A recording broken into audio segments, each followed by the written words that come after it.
see who shows up.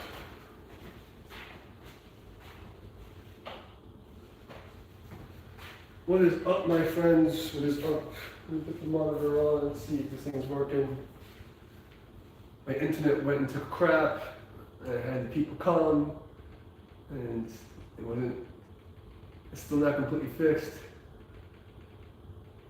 Let me see if I can find my stream and see if it's working. Do all the things. I can't even spell my own damn name. Look at this.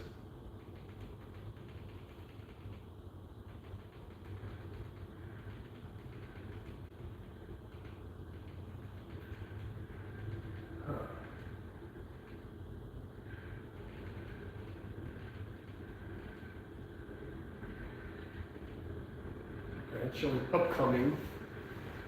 That's interesting.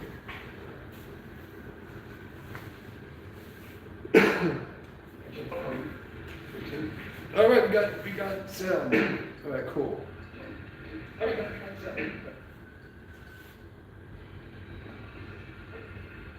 Successfully connected to chat. All right, it looks like we're doing pretty good.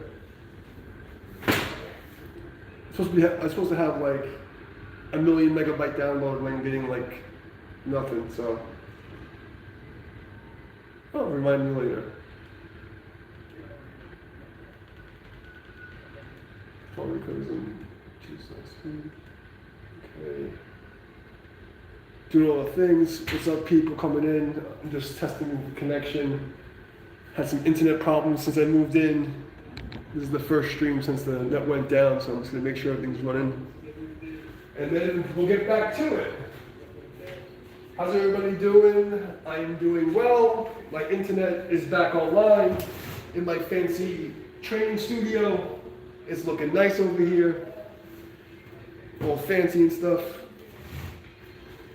I still have this bottle of whiskey from the last stream finish. I had a student come down and was using it as painkiller, so we're almost done with it. Alright, is the camera actually on the right direction this time? Let me see. It's been backwards every time I do a live stream. I don't know why. I'll tell you right now. Let me see. Is it backwards? Yeah, it's backwards again. Fucking YouTube. I don't know why they do that. I don't know how to fix it. And there's no setting to fix that thing. Does anybody know why YouTube makes your camera backwards now? The last like 2 months, every time I come back on, the cameras are backwards.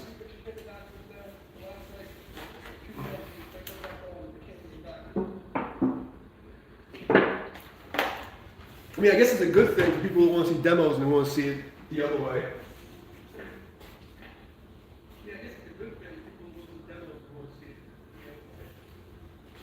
Everybody hear me okay? Looking good? Fix my fancy padded zero gravity old man chair. I'll come and I'll talk some smack with you guys, answer your Tai Chi questions. And you guys be posting some videos in the Discord and all that stuff. And it's been up on this demo and stuff here.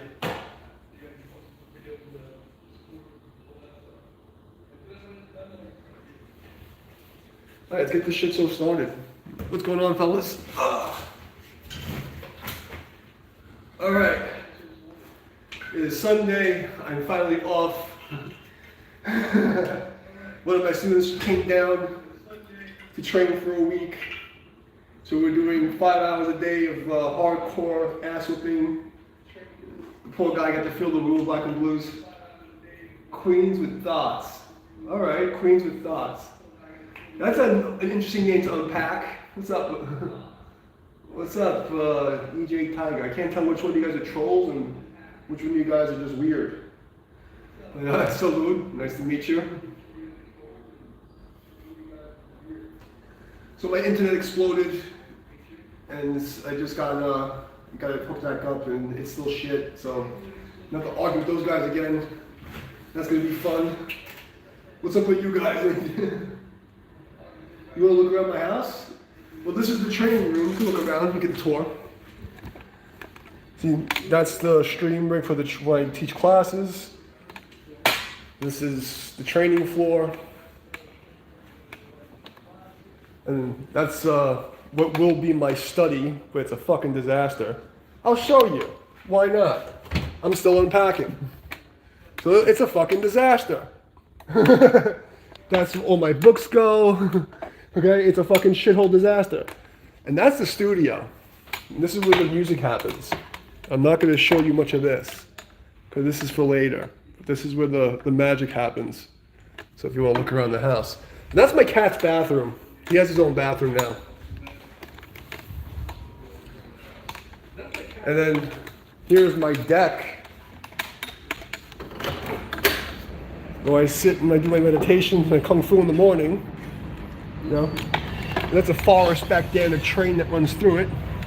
And there's my pet wasp in the corner. And that's the moon, which is pretty badass.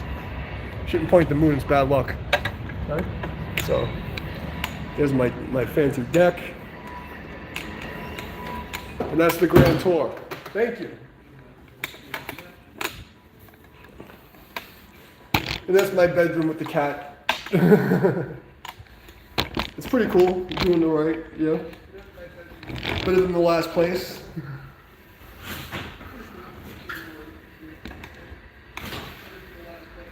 I used to play games. I was a professional gamer until the fucking apocalypse and Satan's asshole destroyed it all.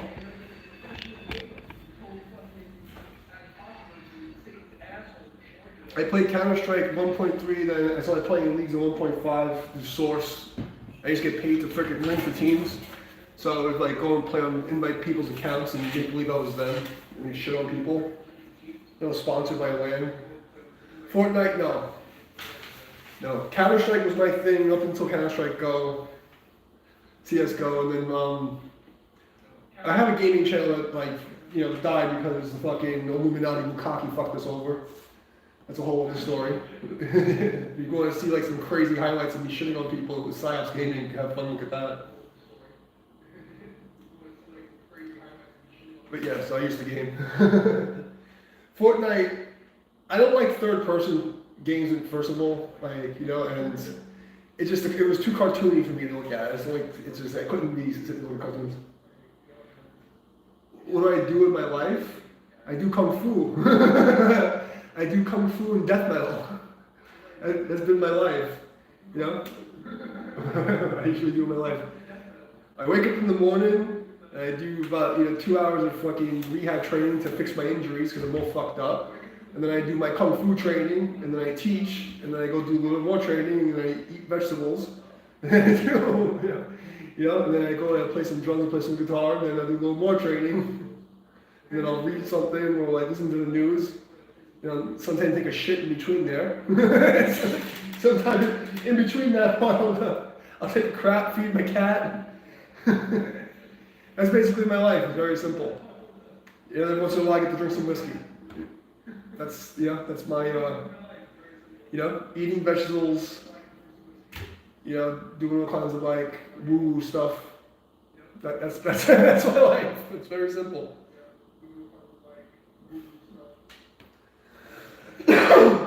Now that I got this place settled in and I get back into music and more musical stuff, and I want to get back into gaming, but all the games are shit and the internet's fucking retarded, and so it's not worth it, When you're suppressing everybody's channels, and if you're not like a fucking devil dick sucking motherfucker, you can't make it. Golden Arrow. Sohan al-Qadir, Sohan al-Kun. I don't know what the fucking say what the fuck that means. Well, Laka Laka motherfucker? I mean, hearts to you too?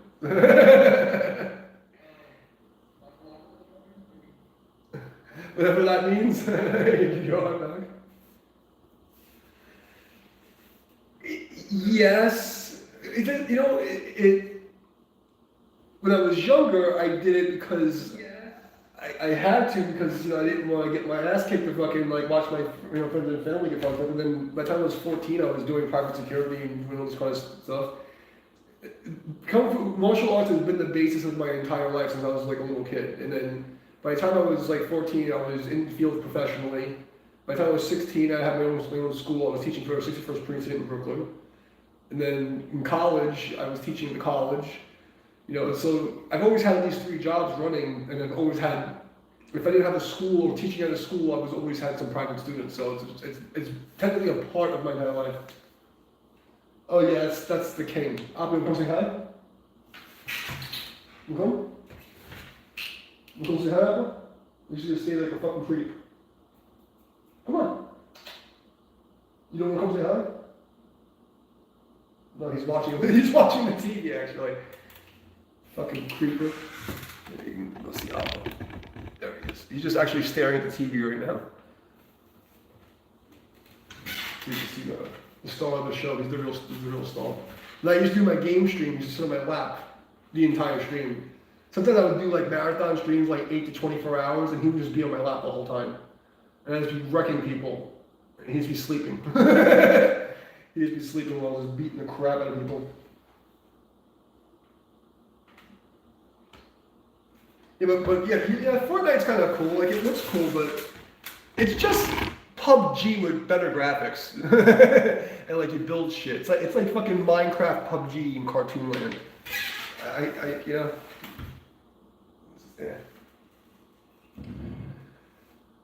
But if any good shooters come out, you know, I might get back into gaming.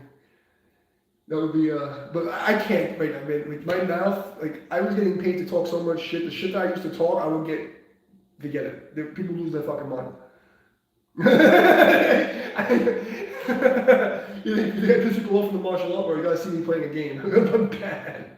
It's bad. I'm from Brooklyn, like, you know, like, Gen X from Brooklyn, all we do is talk shit. But yeah, so martial arts is, I don't consider martial arts my whole life. It's just martial arts is a lifestyle. That's the difference. Like, you know, one of these like YouTube personality people came up to COVID, the fucking paper tigers, they're not really martial artists. They play martial arts like it's like a costume they fucking wear. You know, it's like martial arts is a lifestyle and like it's a life path, but it's not like real life. Like it's weird. You know, like I don't get the people that go to like the McDojo places or like the sport guys and they do the, you know, I don't understand that. You know, like I guess it's more like a religion in a sense, not in like the weird woo-woo sense, but it's more like, you know, you go to church and read the Bible every day because that's what you do. It's like I do the form because I have to. That's just what you do. It's just like, you know, I wouldn't know what else to do with myself. Well, welcome to the shit show. Congratulations. Wait to see which other fuckers show up. I didn't announce it. I just popped in. And then I said my internet exploded. And actually, I'll show you guys. This stand is like dying. You know what they say? If you can't fix it with duct tape, you're not using enough duct tape. So, it's like, I think I got a good job, you know? It's alright. It's alright. But the weirdo left liberals and the Illuminati Bukaki, you know, they ruined my PayPal, so I can't take donations anymore, so I'm Poe. So, as Poe, is what it is. What? Why does it look like my camera just zoomed in like 1,000,000,000%? Did I zoom this in? Is that what happened? Oh shit, you can zoom? Oh, that's interesting. I didn't know you could do that. I should probably put myself in the green screen again and go back into some fantasy land, hang out in the forest again. Yeah, so the first training session in the house went well. You know, the first couple of classes went well until the internet exploded. That was fun. It's a good space. It's big enough to do a whole form, big enough to throw people around. When I learned karate, we had 15 people in a room that was a quarter the size of this. It was the same length, but it was not as wide. You could actually see the video of me sparring in that video. We had that place like up to like 15 to 20 people sometimes. And it's just like this little ass room, we had to spar in that little ass room with cactuses. And my teacher put cactuses all across the window. You can see it in the video, I'm not bullshitting. So that if you ran, you get stabbed with a cactus. No, it's not alcohol, it's grape juice, orange juice, apple juice.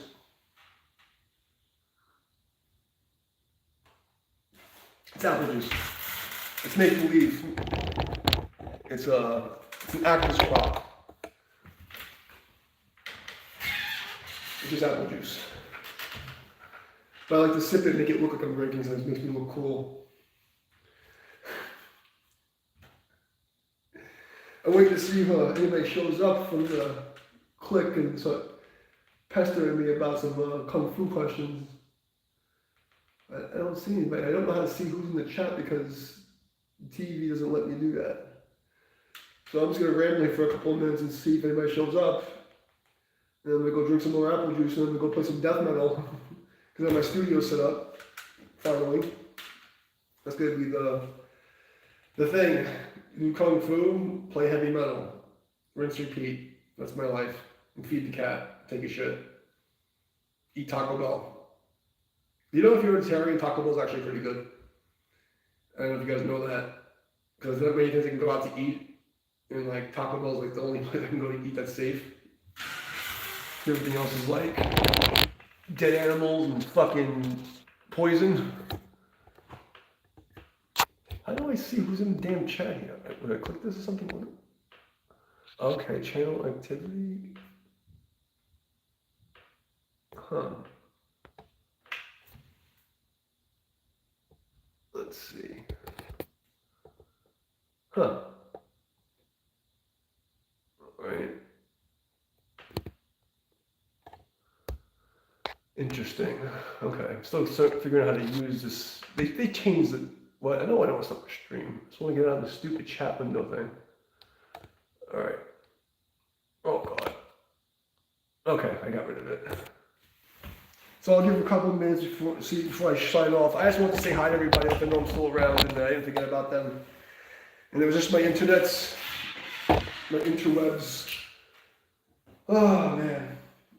Yeah, I'm trying to hide out while the crazy freaking liberals and the weirdo religious Republicans have it out in the final battle of stupidity. And hopefully, I get to sit and they're done crapping each other, know what the fuck they're doing, and can live in peace for a while.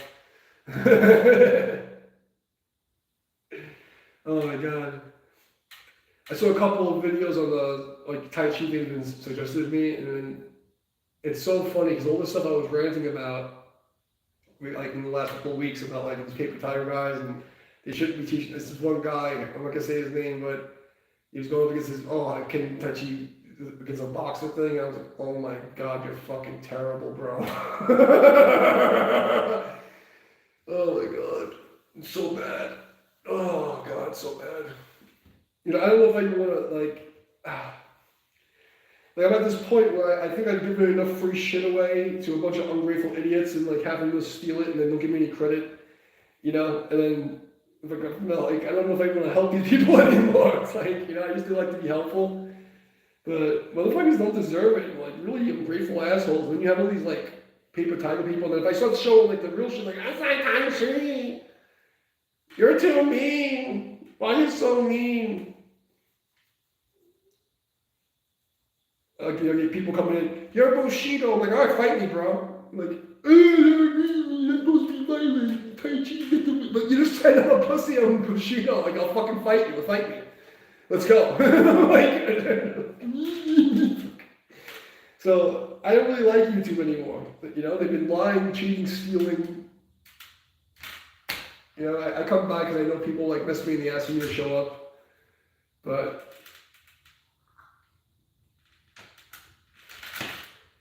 It's just not worth it anymore, guys. It's just I'm just wondering if it's worth it. I'm just wondering.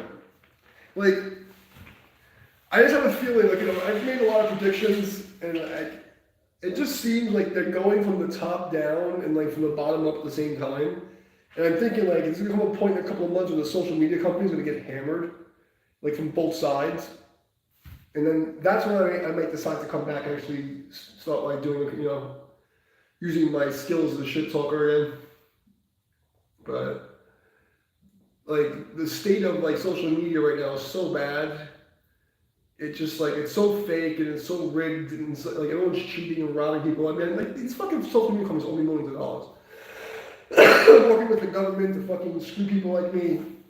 And then you have like all these little fucking weirdos in the goddamn forums fucking with people and all these like fake scumbags and I was like, I don't want to do this shit. But then I miss some of you guys, you know, it's like I gotta pop up. Dan, what's up, man? What's up? I was saying, my internet exploded. You know, and good evening, bro. How's Canada treating you? Actually, Sifu Shirley's on a trip to Canada right now. She's in Toronto. She's doing a little Tai Chi tour in Toronto right now.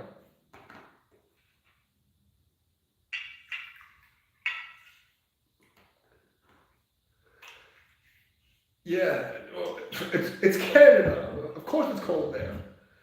I'm in the southeast tip of North Carolina right now.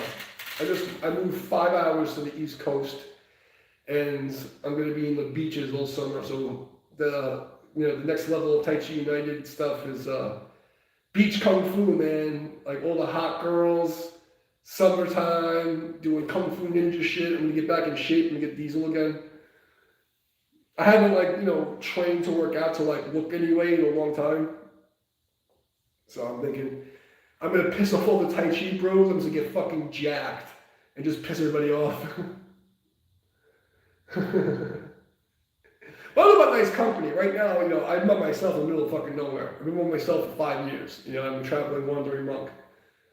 The renegade monk in the concrete jungle went to the forest, and now I've maneuvered from the forest to the beaches. So all I do is kung fu, play metal, mind my business. I don't like people. The hermit ninja life is the life for me. The only people I see is people who come down to train. When I go to a grocery store, aside from that, I have no use for humans. But I don't know, this summer I'm gonna, have to come back into society and do the thing. And we do all the things. I had this one student come out, a guy, pretty strong dude, so I was like, all right, even me with my injuries, I still fucking handle people. So I was like, all right, maybe I should, while I'm still young enough, smack some people around just to shut them up. So I'm thinking of going on a revenge tour. All these people have been talking shit over the years. I might have to go on a revenge tour. And now that the orange man's in office and the crazy communist liberals aren't controlling everything, I think I'm gonna go on a revenge tour and start getting on planes and showing other people's fucking schools and saying, hey, remember we talking about that shit?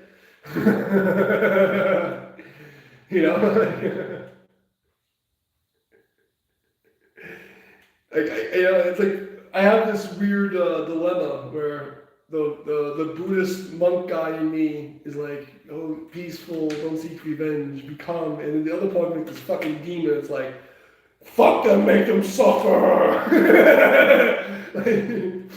You ever see Conan? It's Conan, what is the greatest thing in life? To crush your enemies and see them driven before you and hear the lamentations of their women. That's the other part of me. The Buddhism, the Kung Fu tries to suppress that. But there's another part of me is to crush your enemies and see them driven before you. That's the real reason why I'm afraid to train. I'll be honest with you. I do the form just to stay healthy. But Mike Tyson said it best. I'm afraid to actually start training because I'm afraid. Not for me. I'm afraid for other people. They really don't fucking know. I can hold a grudge for a long fucking time. How's your Kung Fu training been going, man? You doing your training again?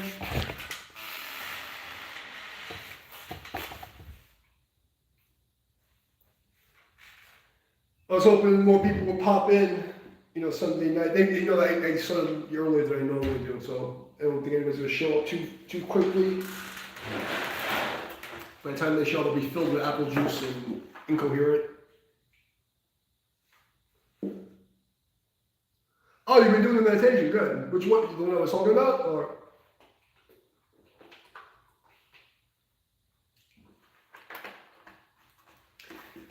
Hey man, 5 minutes is, yeah, I know about you, Sean. Yeah, and I hate that pinion spelling. It's, oh yeah, it's good. It's good. Actually, I did each one like with a lot of different guys in the city. And that's what actually helped, like, because again, to me, like, I look at like Kung Fu anthropology in a sense. Like, I don't believe the bullshit that people talk about, like the Tai Chi.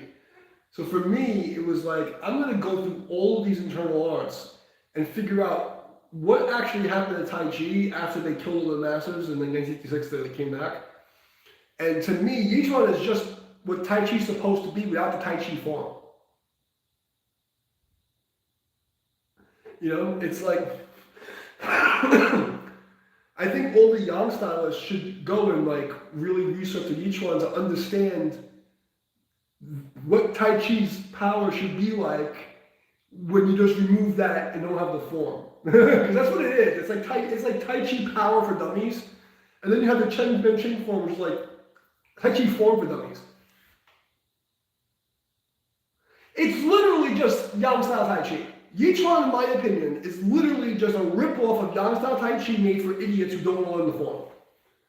That's literally what it is. But then you have Yang style Tai Chi, which just removes all that good stuff and just teaches you all these fucking moves and you just wave your arms around.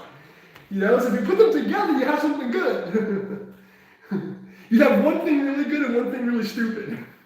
Yeah. You know, no, that's really good stuff. What I do know is that the guys who do only Yi Chuan, like a lot of them, they don't, you know, the guys in the city anyway, they don't really, they're a little too stuck when I play with them. Because Xing Yi, Bagua, Tai Chi, they're all the same family of like, you know, because all the people in those days, the old Hamo great masters, they all did Bagua, Xing Yi, Tai Chi. It's like, that's the three, like the trinity of fucking internal martial arts.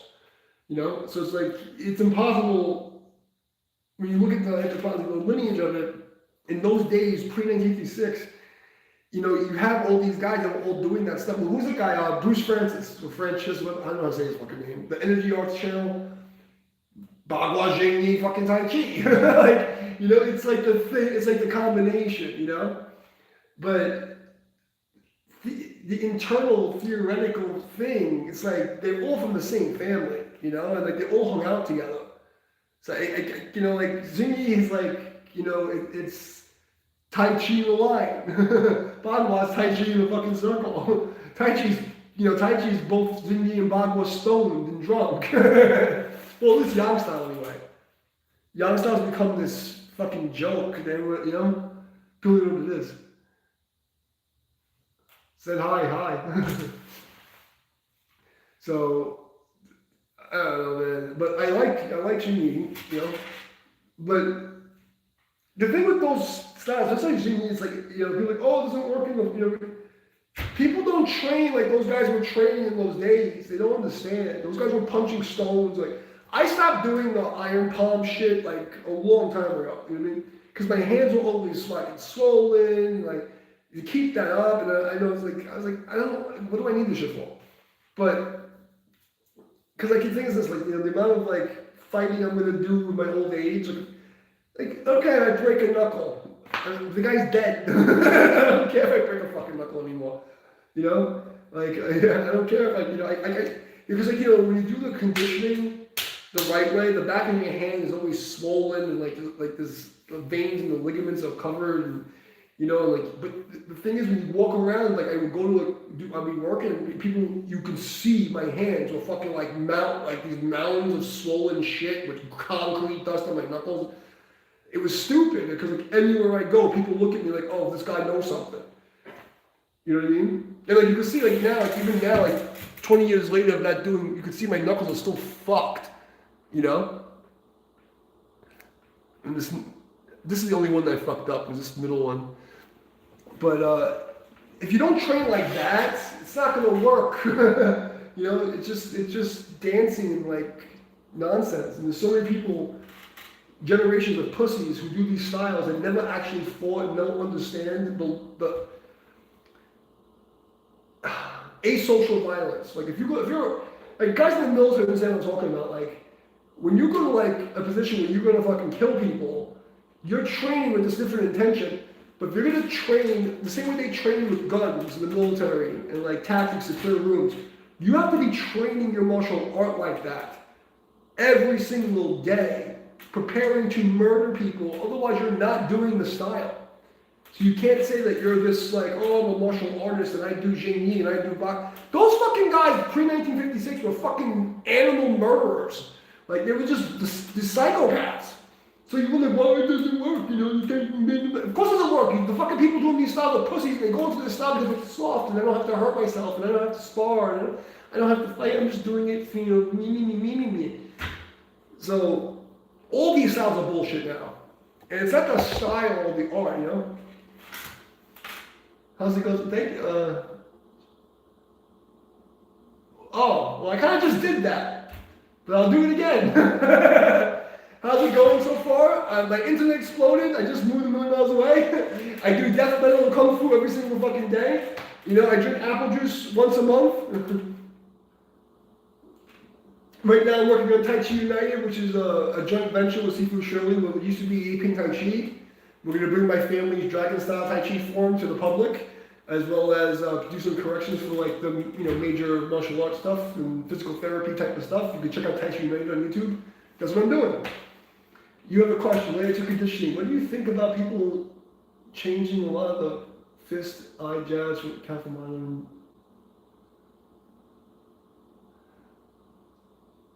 I think they're pussies. I think, yeah. So, here's the thing, and I explained this in Discord. The problem with martial arts in the modern age, like the styles that I did, and I was really lucky, and I lived in this very strange renegade monk life where I'm not part of society. I'm in the world, not of it. And people don't understand me, and don't take me to understand. Martial arts in 1956 around this time where everything got fucked up, you know? These martial arts jab through coconuts with your fingers, and yes, they can really do that. My fucking karate teacher, he used to but his fucking hands were fucked. He was a 5'5" little dude. You know, fucking Army Ranger guy went to the fucking Korean Tiger Division. His hands, but then his fucking little mitts and his pinkies went like this. Like his pinkies were broken sideways. And he used to just pierce through shit. Like it was his fucking, like nothing. Just bang, like this. Like what the fuck is that? I went to school for music, and that's part of the reason why I started doing this with my hands. Because I didn't want to take a chance. Because there's over $100,000 in my left hand. You know, like literally $100,000 into my left hand.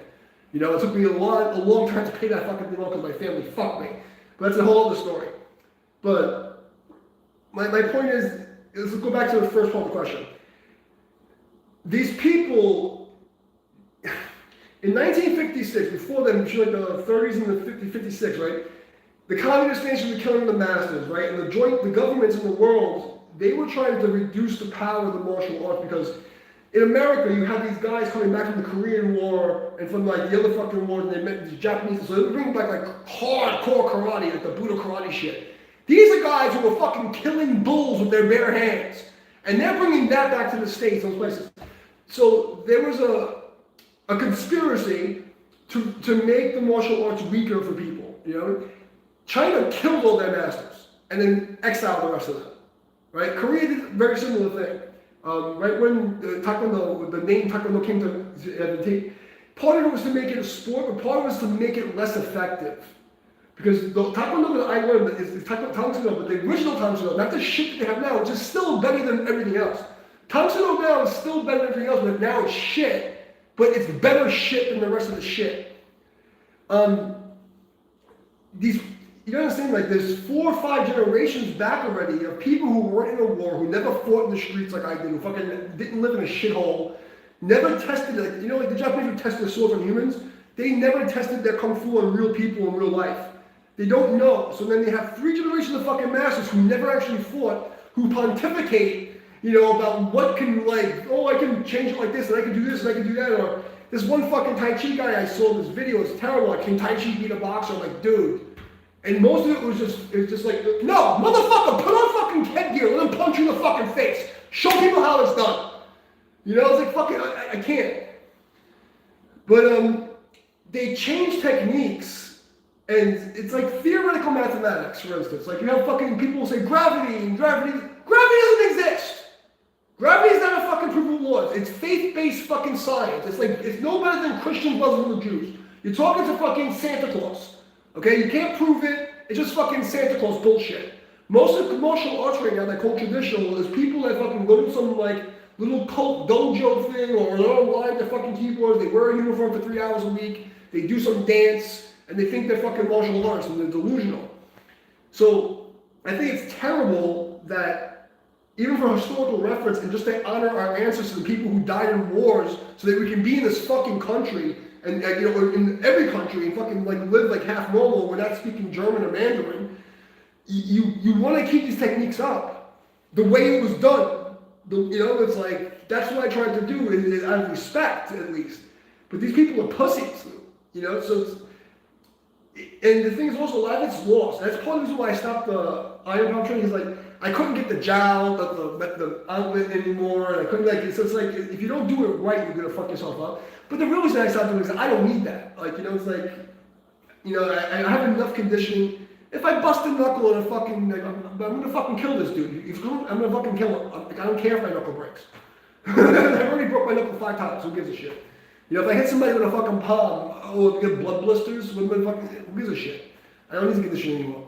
But the striking shouldn't change anything, because the people who designed this stuff tested their sword on live humans. Okay, the people, like, you know, for instance, like 5 generations down of Wing Chun.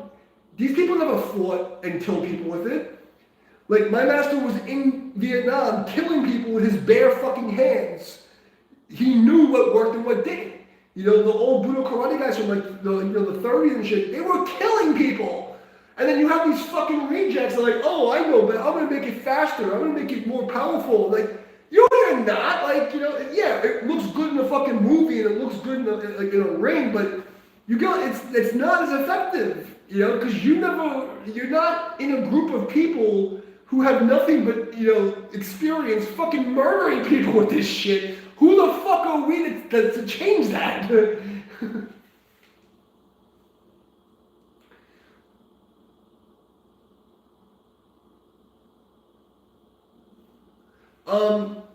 I don't know. I mean, like, okay, so for instance, when you practice the form, you shouldn't change it.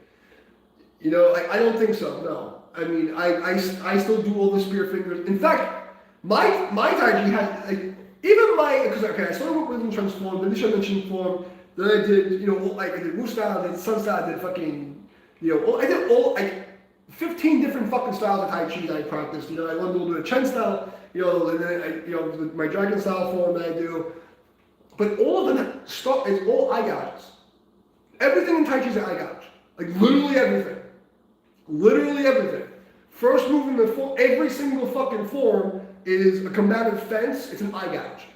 You know? So it's like literally, when you do carry the ball, this is a retina scrape. We call it in combative called retina scrape, or retina graze. You take your pinky and you put it on the temple, put your finger in the temple, and you tear his eyes out. Every single move in every single Tai Chi form should be pointing at the eye and the throat. You know, and it's a soft target. You don't need to train that. So I understand why people say, "Oh, we need to modify it." No, don't do it. Just don't do it. You know what I mean? If you're that much of a pussy, don't do it. Like, you know, and I flunked out of music school because I broke this fucking hand hitting the ceiling on accident. But that's the trade-off. Like, don't do martial arts if you're a fucking pussy. You know what I mean? Like, no, it's martial pertaining to war, arts seeking perfection of. It is seeking perfection in warfare. Okay? And it's like literally doing what soldiers do in battlefields, but without weapons, with your bare hands. There's no team behind you, there's no fucking, no. You're gonna go into a room and you're gonna fucking rip people's heads off with your bare hands. If you're not thinking like that, don't do martial arts, call it something else. You know what I mean? And the form you're practicing has those moves, you practice the fucking form. You know, but do I think that someone who's a keyboardist and not trained to go into war should be hitting the makawari with their fingertips or doing like fucking iron pellets. No. But you should still be practicing a spear finger. You know, you should still be practicing Phoenix Eye Fist. Like, I don't get it. You know what gets me also? Like, the people who teach gun disarms and they cut the trigger gun off. Let me see if I have I might have it here. Let me see. Let me go through my crap and see if I have it here. It might be in this pile of stuff. I know I have it somewhere. I think it's in the room. Here's the knives, here's the fucking weights, here's the balls. Fuck. Alright, well, it's in the other room. I'm not going to be crazy looking for it. But, people use like the orange training pistols, you know, and they take the trigger guard off because you're going to hurt the guy's fingers. I'm like, that's not how guns operate. You can't fucking teach somebody a gun disarm and then you're worried about getting the finger. First of all, what about trigger discipline? Keep your fucking finger out of the goddamn trigger when you're doing a disarm. It's that fucking simple. These people who are teaching gun disarms never even fired a gun, don't know how to clear a gun, don't know how to safety gun, don't know how to unload it, and they're teaching gun disarms. So it's like, and your finger's gonna get caught in the fucking trigger guard. Like, you fucking idiot. There's so much bullshit. It's so bad, I don't even know how to handle it. And then these people will come to me like, I'm retarded. Like I have to deal with retarded people calling me retarded. It's bad. It's really bad. So, long story short, I would say no. When you learn the system how it was originally portrayed to do. But if you're not planning on using it in like the field, you're not a cop or security guard, you're not fucking soldier going into war for some reason, don't do the crazy conditioning. Don't stab fucking coconuts. But practice the technique because you know what? If you get in a situation in your life, you have to stab someone in the throat, yeah, you'll break your finger, but he's dead. You understand? Like I was saying, that's why I stopped conditioning. I'm like, you know, the real iron palm stuff, like, you know, the real iron palm stuff that you do, like, you know, like, because you can see the remnants. I haven't done it in like 10, 15 years. Well, the last bit of it was on my YouTube channel. You see me, I had a metal pole in front of my house. And I used to punch this pole every day. And then and I left them, like, I started thinking, you know, because like, you know, I had like the tendons swollen and protecting all the stuff, and my hands were, you know, puffy. But I also sprinkled the calluses at that point. Because like, by 2010, 12, my girlfriends, and that was the one thing, my girlfriends hated it. Because like I had just like mountains of like calluses. Because I used to do push-ups on the concrete, and I hit the fucking macaroni, and I'd break fucking bricks, and my hands were always just puffy and swollen. You know?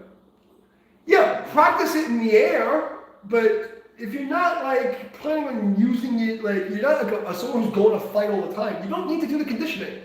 If someone's going to rob you, right, and you're going to stab them in the fucking eyes, break your finger. That's the trade-off in war. It's a karma. You're going to hurt somebody, you're going to hurt yourself. Okay, but he's dead. He's blind. You know what I'm saying? Like, you don't need to condition it all the time. You know, and that's why I stopped. I'm thinking like, all right, great. You know, like, what's the worst going to happen? I'm going to break my hand? I'm going to hit him with the broken hand. I'm going to keep hitting him while it's broken. I don't give a fuck. I've done it before. You know, like, but that's a mindset. Like, you're talking about life and death. You're not talking about, like, I'm in fucking high school and I'm going to beat somebody up. Like, these fucking jiu-jitsu guys, like the modern jiu-jitsu guys. Like, I did Aki jiu-jitsu, like Japanese jiu-jitsu before the UFC and the, you know, the BJJ thing. And they're all about like breaking people's fucking bones, ripping their eyes out, tearing their throat off and shit. And I don't get this. Let's stop a bully and I mean, for cops, I think it's good because you're legally bound to like subdue people without hurting them. But even still, there's better. Like the Japanese jiu-jitsu is better, in my opinion. Like except for the passes and the escapes, the Japanese style like Aki jiu-jitsu is much better for cops, in my opinion. But you should add the escapes and the ground flow from Brazilian Jiu-Jitsu because they do have that on lock. Like the escapes from from being mounted, those escapes and like the flow. But their idea of like they're fucking wrapping the guy up and You can't do that shit.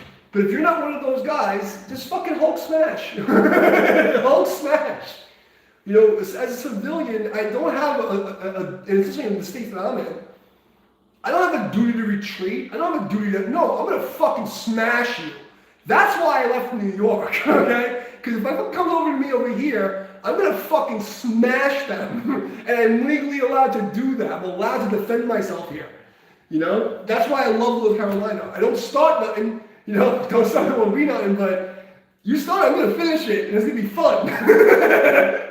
You know what I mean?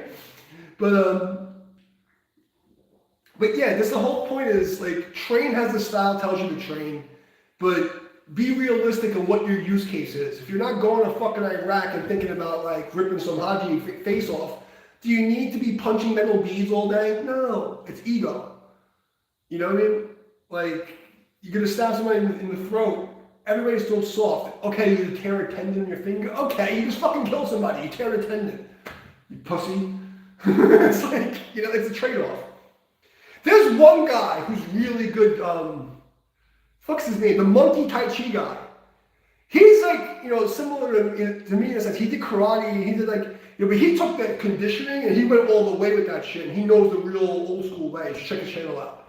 And like, that's a perfect example I'm talking about. Where like, I hit this level for me where like, the only reason to go that far is just because I want to be like the Kung Fu lineage guy. And that was never my thing. You know? But if you're not that guy, what's the usefulness of it? Like, do I need to be able to punch a stone in the back of my hand? I'm never going to use that. You know what I mean? I'm not discrediting it. I think it's a good thing to do. Is he German? Valhalla? Yeah. That's the channel. Valhalla, whatever the fuck it is. Is he German? He talks with a weird South African accent, but he's the tatted up tan guy who did Shaolin. That guy, whatever the fuck his name is, the monkey Tai Chi guy. He's really good. Like, he's like, I think it's like the closest thing to like how I look at it in my sense. But he did the Shaolin route, and he had like, you know, because they have a method for that. You know what I mean? It's a historical method that works. You know, and the karate style method is just, we just punch them like karate. There's no dita job, there's none of that stuff. I got some of that from different people. I was doing like a dragon style guy, I was doing a fucking Pac-Man guy, I was doing a fucking Wing Chun guy. And they all have their different formulas of the jiao. And I was trying all of them. And that kind of fucked me up because I didn't have one way. So like if you have one method to do it and do it the right way, stay with that method because it's been tested and has a lineage. But I don't need it. It's like I fucking hit so hard, you're gonna be smashed. Do I need to have the concrete on my fingers anymore? I mean, look at this shit. I don't know if you can see the scars on the like I'm trying to find the light. You can see all the scars on my fucking knuckles. You know what I mean? And they crack. It's not worth it. You know? It's just not worth it. But that's what I'm trying to say though. Like the thing is, if it's all you're doing, then fine. Have the soul in hand and do the lineage. It's respectable. But for 90% of people who are like trying to stop themselves from a robbery, you don't need that much iron palm. You need to get enough of your palm conditioned so that they don't get blood blisters when you smack somebody, and enough of your bone conditioned so that you get a straight line and it doesn't just snap on any contact. There comes a point where like it's just there's better things to do. Musashi said, don't train anything that's useless, and don't train with weapons you don't actually need to carry. So just think like, you know, he does it for, you know, he's an historical reference, that's good. But for most of us, it's too much. You know what I mean? Now, if you want to take that rope for the historical reference and do it the right way, then I respect that, but average person, no. But if your style has finger jabs, practice the fucking finger jab. You know, because it's so easy. Like, I can't tell you, like, how many times I fucking smack somebody and just want this to them. You know, like, just get the fuck away from me. Like, oh shit, and then it's like, it's enough. I don't have to fight them. You know, you just smack them like this, and it's like, oh fuck. And people say all this shit, oh, throat grabs don't work, and nut grabs don't work, and this biting doesn't work. I'm like, Yeah, all the things that are banned in UFC don't work. They're banned for a reason. They're banned because they work too well. How many times have people John Jones Notorious putting his fucking pinky in somebody's fucking eye? Or kicking somebody in the kneecap, and everybody's like, I don't like fighting him because he fucks me up. It works. This shit works.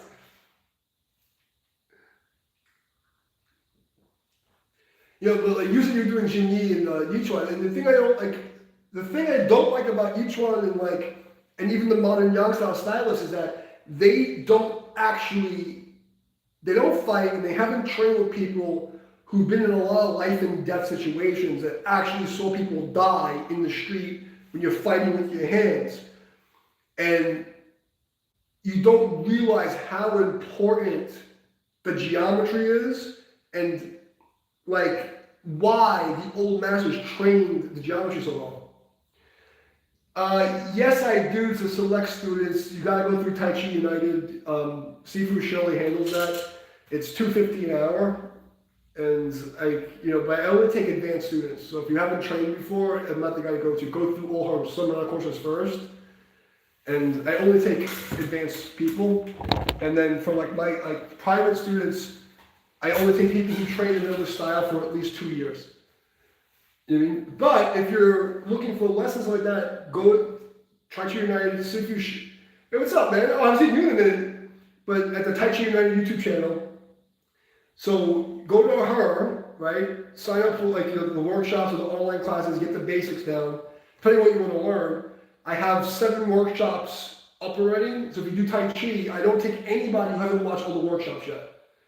So if you haven't done, because it's like, why am I going to teach you the shit, charge you $250, $300 an hour, and then you're not going to go and you can get it for $80 and just get months worth of exercises, get that down, and then come to me. It's just like, I'm going to waste your money. You know what I mean? It's just a waste of your time. But if you haven't trained for at least 2 years in any style, I don't care if it's boxing, karate, Tai Chi, whatever, I won't. It's a waste of your money. Wait, so what you were saying about last year about how you learned from the rest of time, what do you think?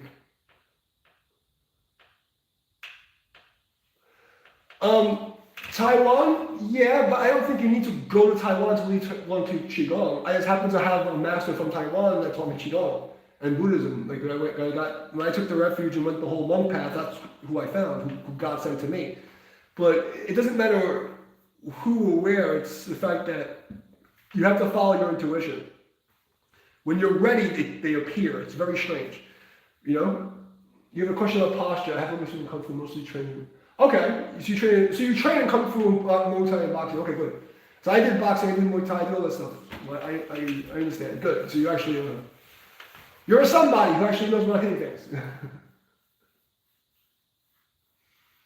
So what's your question? It's okay.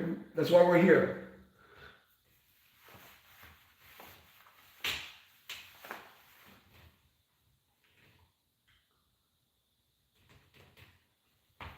The chi is flowing good. Now the internet's back up.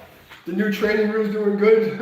Finally, relaxed. And it's been a rough ride, guys. Well, we're here, David. Now's the time. That's why I started the stream. It's what we do here. It's my charity for it's my Tai Chi soup kitchen. Ask away, because I'm sure whatever you ask will be helpful for everybody else that comes in. So you get the freebie lessons here. I just don't teach my forms in public. I teach other people. I'll teach the William Chen and King stuff. I'll teach boxing. I'll teach whatever. But but I don't teach my family forms. The karate that I learned, I don't teach it online. The Tai Chi that I do, I don't teach it online. I teach public stuff. But if you have any question about public forms, I'll show you that. I don't mind. So ask away. Now's the time, bro. The clock is ticking. Yep.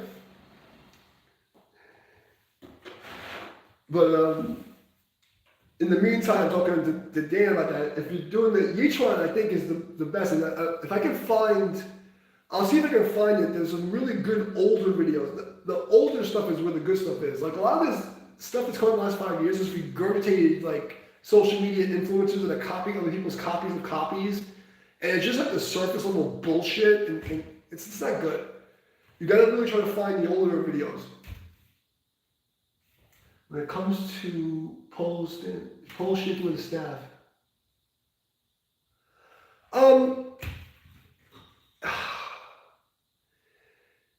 I guess you could, but here, I'll show you.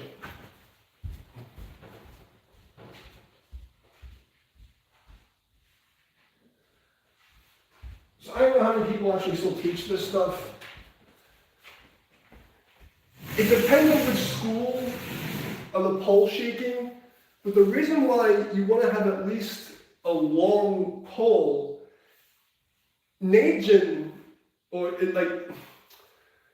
it's really just like expanding and stretching force. So you gotta think like your air in your lungs is creating like a pneumatic spring into your arms, and in Chinese they say, hey, it's like air. And you say you fill up the body with air. What's actually happening mechanically is when you fill up your chest cavity and you compress your diaphragm down to the pelvic floor, your brachial artery and your femoral artery, they're pushing the blood. So when you're stretching, you fill up with blood, and the airbag is pushing the blood, and it feels like air. Okay, so the translations are fucked up. So when you have the stick and you do these shaking exercises, what you're trying to actually do is make the stretch go through the stick all the way to the end. And you want something that's at least this long. You know what I mean? Because when I do sword, right? People don't understand that you're supposed to make the sword an extension of your body. So like the 5 gym tricks that I do with the sword. So if I touch you with the sword, you're gonna feel that same bouncy fly away feeling because I'm pushing it through the metal. It's an elastic collision thing. So if you don't have a certain amount of weight and length to get that weird, how to explain it? You're trying to stretch through the object. So if you can get something that's at least that long, that has a decent amount of weight, I guess you could. Because I don't think it really matters if like a bamboo like this is flexible due to shaking, or if it's like a staff. I think what's more important is that you're understanding that it's like if I was gonna, here's a good example. I'm probably gonna push the chair over, but if you were to push this chair, I was figuring the angle this is gonna work at. This is going to work. Can you see this? Okay, I'll go down. See, because it's a physics thing. If I try to push this and push the chair like this, there's a certain amount of pointing and targeting you have to have. Like I'm playing pool, you know? It's kind of like playing pool. You know what I mean? And when you play pool, what are you really doing? You're trying to get your stretch to go through the cue stick to hit the ball, create an elastic collision. That's the secret of all internal martial arts, is to get this stretch to basically like you're playing billiards or pool, and you're gonna hit, like your arm's a cue stick, and then as the cue ball hits the 8 ball and it bounces, right? And it's the equal opposite reaction. This accuracy of getting the energy straight down the stick and not outside the stick, because for instance, if I was to push this chair, but if I push the chair, for instance, can you see this? Okay. And you see people play pool, they all like hold it weird, and then they try to move it, and then like this, you know, or they push it, but their energy's not really straight, you see? And weird stuff happens. You need to be able to stretch exactly on the line, you know? Or to shake on the line. So I think that, if you can find objects, you can do it with a sword, right? I'll get the wood sword. It'll make sense.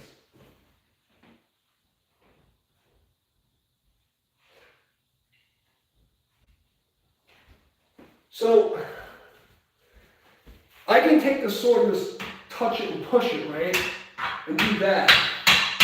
But I can do this and like put my energy through it. Does that make sense? The teacher used this job belt, sword, and even. Right. He's an agent. Yes, Dan, you can. Actually, you can use nation to play. That's how I beat people in pool. You know? But that's the idea. So it's like, you know, we have to be able to make up stuff to keep training. If you have any object, but you have to understand the mechanism of the training and why you're doing the training. So if you're going to like start to add things, make sure you understand the underlying mechanism before you go and try to change the training sets. You know what I mean? So yeah, you could, but I would just be careful that you understand why you're doing that training before you start adding something else. Because a lot of people cross-train. Like for instance, if you show someone, right, when I started training from the beginning, a lot of Tai Chi people in the modern era were cross-training, trying to fill holes in their Tai Chi, instead of just training the Tai Chi the right way, the way it was done before 1956. You understand?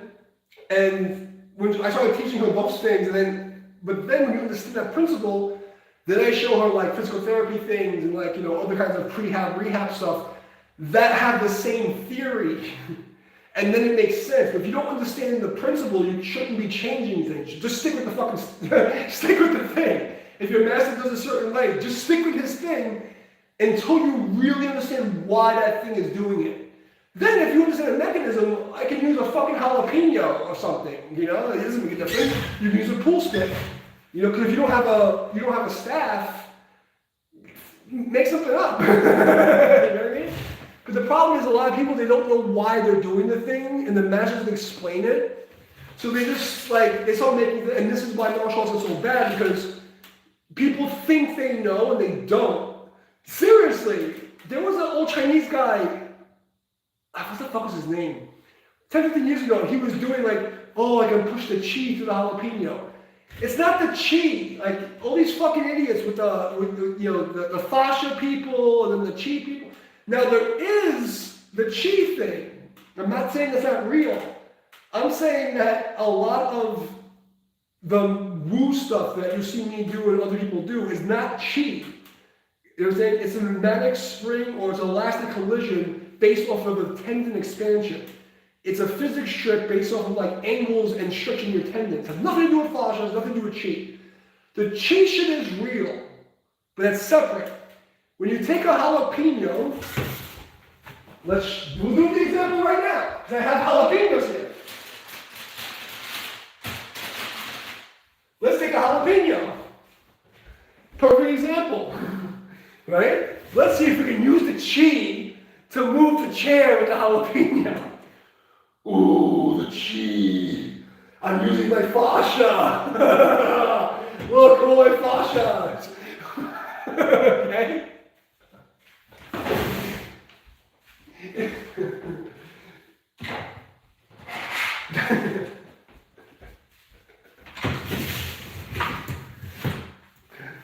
But it looks cooler when there's a person holding it, because what happens is person A holds the jalapeno, they have tension, right? They're using, because Neijin is basically expansive tension. You have two types of tension. You have tension from something getting tighter and closer together, and you have tension from something expanding, right? So most of the time when people talk about, tension, they're talking about an extension reflex. So basically, if I move my arm like this, weaponized jalapeno, exactly. So if I move my arm like this, right, my arm's getting longer. What people don't understand is your muscles getting shorter. And this is the thing that people don't understand anatomy don't get. In order for me to lengthen my arm, the muscles behind my arm are getting shorter, right? If I make my arm lengthen, these muscles get shorter, you see? And I make this, to bring this up, this gets shorter. To bring this back, this gets shorter, okay? You can see it, shorter, shorter. This is shorter, this is shorter. So, Neijin is the exact opposite. I'm going to expand my joint. I'm going to retract the joint by releasing the expansion. It's the exact opposite mechanism. And that's the thing that people aren't getting. So when person A grabs the jalapeno, he's contracting. He's making something shorter, right? In order to hold position, he's contracting. It may not look like it, but there's a contraction. That contraction makes things lock up, and then you can send the wave through. Oops, I done oops. So basically, if I tighten my muscles, making them shorter, the string is tight, I can send the wave through it. So now, if I grab that jalapeno and I expand, like I'm yawning, this expansion wave is going to go through the jalapeno like a cue ball, and that guy's the 8 ball, and you're going to have something called elastic collision. And that's when the guy magically woos away. It's nothing to do with the fucking fascia. I mean, the fascia's involved, the chi's involved, but that's not the mechanism. You know what I mean? It's everything all at once is just reacting to this force coming at it. You know? It's not magic. And people, you know, these fucking paper tiger people and all these weirdos, they make it out to do something that's it's more complicated than it needs to be. Yeah. So long story short, don't change shit if you don't know why you're doing it. And if you're gonna like add stuff, make sure it makes sense with the thing that your teacher was saying in the first place. You know? That's all. And if it works, it's not wrong. Remember this fucking channel, 5 Energies guy? He goes to my student page. No, you're welcome. He goes to my student Shirley's page, and he's saying, "Oh, he's doing it wrong and this and that." I'm like, who the fuck are you, number one? And number two, how do you know what's wrong? Do you even know what style I'm teaching? How do you know what's wrong? If it works, is it wrong? If I can break your fucking face and there's nothing you can do about it, am I wrong? Like, I'll literally break your fucking face. How are you gonna tell me it's wrong? You can't stop me from fucking smashing your head in. How you can tell me I'm wrong? In martial arts, unfortunately, that's the end goal, right? So, call me an asshole, but if you can't stop me from breaking your fucking skull, don't talk to me about what's right and wrong. Like, shut up!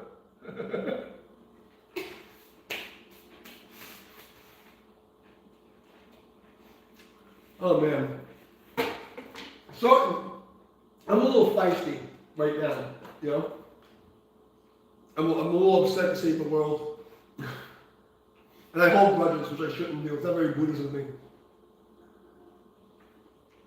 But people that know me from the Facebook days, are like, I was the sweetest, most humble Buddhist kung fu guy, and everybody, hundreds of fucking people were attacking me.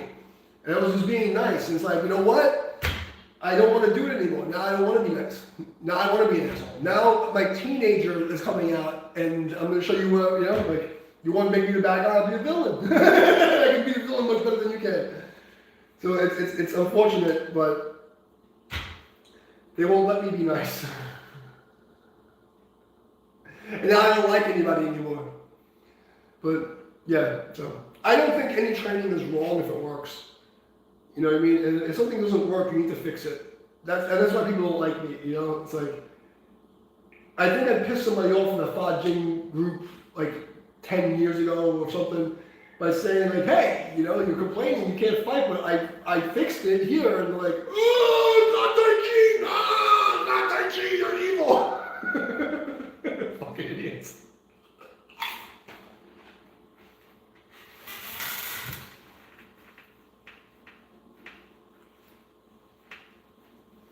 No, it's not very common because, number one, most people don't realize that they don't know what the fuck they're talking about.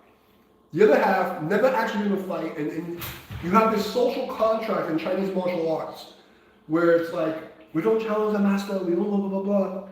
You know, and then we don't actually fight. No, it's not for fighting. And all this like mystical bullshit. And then the real guys, the real masters from that era, they were running from the Chinese government, so they were all in exile. They were very secretive to begin with. And then the ones who were still posting, nobody fucking talks about them. You know what I mean? They're like, when people like the fucking Fa Jing forum and the Rumso Fist group, these fucking scumbags, they'll ban the legend guy. Like, you know, like the fucking guy who's like the legend who went into Chen Village or Taiwan or Japan, and they'll ban him because they don't like what he's saying, but like, that's the fucking guy with the secret scroll. And you're gonna ban that guy. They don't want the truth. It's fucking delusion. It's insanity.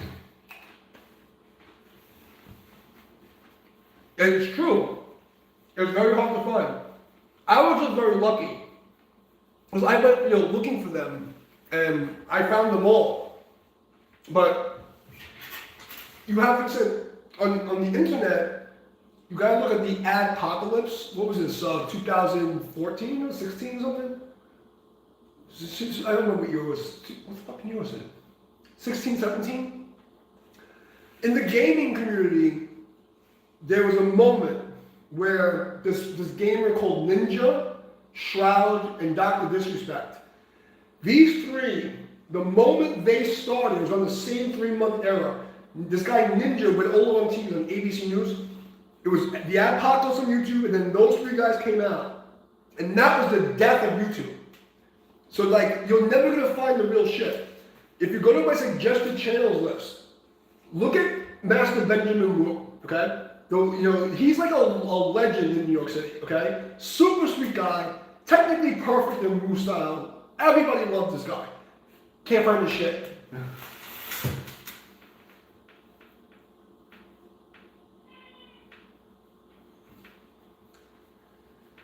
Yeah, you gotta travel. I mean, who the hell what's his name? David Chin? There's a guy, an Asian guy in New York, and I used to go play with his students all the time. David something, I think his name was, I think it was Zini. Who else was there? It's hard to find. Most of the Jingis the same as Tai Chi. Bagua, Jingyi, Tai Chi, they're all reduced to some fucking park bullshit. And the real people are very hard to find. I'm not saying the style's not good. I'm saying that it's become fucking bullshit. What are you doing? Come over here. Come over here. What are you doing? Come up. Stop being an asshole. Come here. Come on. Fat fuck. You're just causing trouble. I'm talking to the cat. Yeah, I mean, I like Jingyi a lot, But Jingyi is good in a surprise elemental way. It doesn't. I mean, I'm sure 100 years ago it was different, but now Chinese martial arts don't have the intermediate training step of impulse response training. They don't want like the karate that I learned is very systematic. Here's your basics, here's your form, here's your one step to preparing your spar, here's your specialized sparring, here's your sparring, here's self-defense, here's power breaking, here's knife defense, here's this thing. It's a series of things that get you to into this war zone method. The modern Chinese styles don't teach anything like that. There's a gap in their training when it comes to the technique into actual application, so nobody can really use the shit.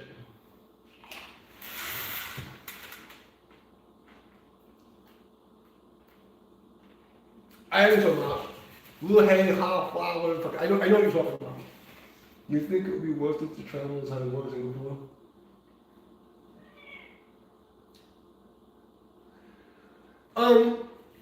Do I think it's worth it? Not really. It's only worth it if you're gonna stay there. To learn an actual art, you're gonna find the right teacher that has the right thing, and you're gonna stay there for 2 years. Taiwan and Malaysia is where a lot of the masters are hiding. But New York City also. So you have New York, California, the coastal cities where you gotta think about the time frame. And most of these guys that still have it are 80 now.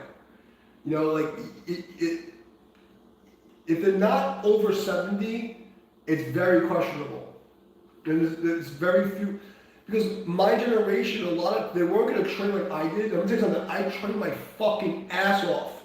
And I still don't feel like I'm at that level that my teachers were.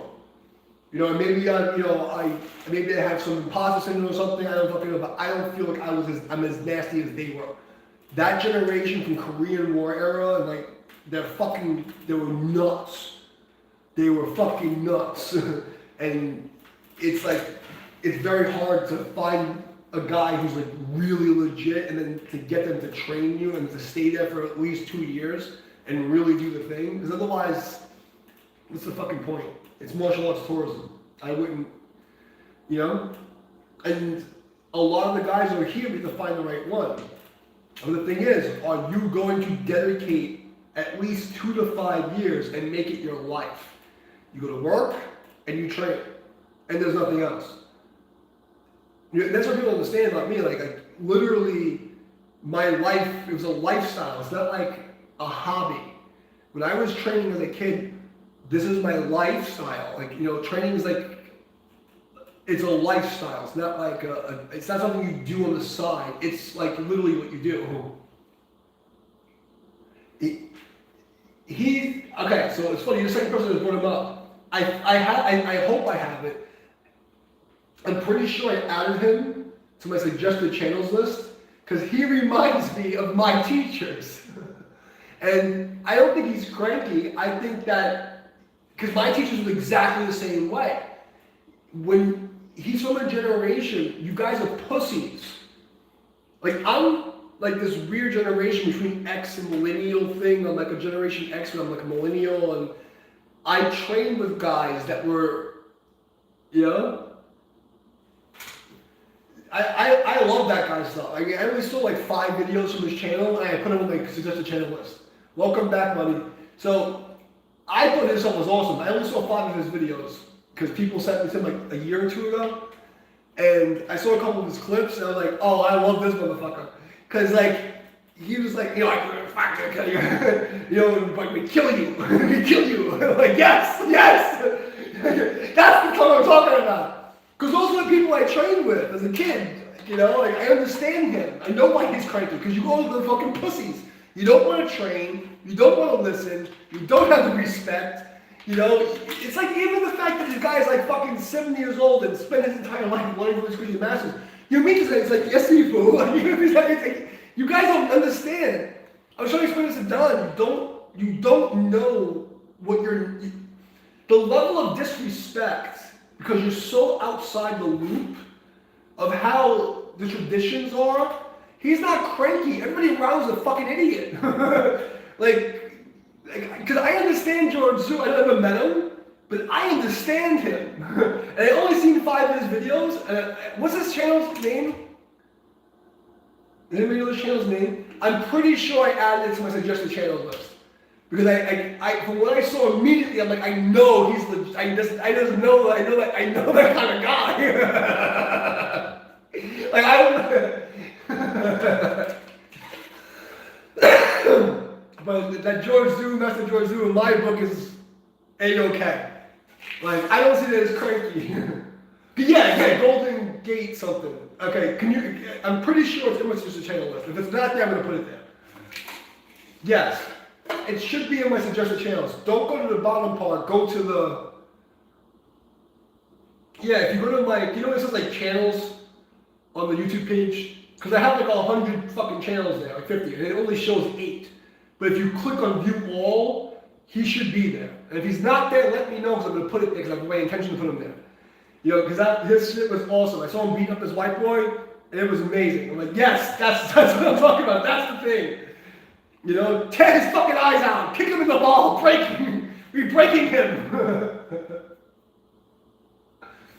Because in 1956, between the 30s and 56, the Chinese government was murdering them, and then they had to escape. Where did they go? America. My Qigong master told me that the real Shaolin stuff is not in China, it's in upstate New York. And this was in 2000, 2001. He was saying that all the secret scrolls are in New York. They're not in China. They can't keep them there. Now, I didn't see the secret scrolls, but my Qigong master, he had the sutras from the Buddha. And he had 218 something volumes in the prayer room as to go train with him. And so we had like the altar, it was like the Buddha and this, but there was like 3 rows, no, more, because they had the cover in the bottom. There was at least 3 to 5 rows on the floor up of books like this thick, and the Chinese writing is like this, okay? And he didn't have them all. Like, he said he didn't have them all. And I was like, what the fuck? And he was always mad that I didn't speak Taiwanese.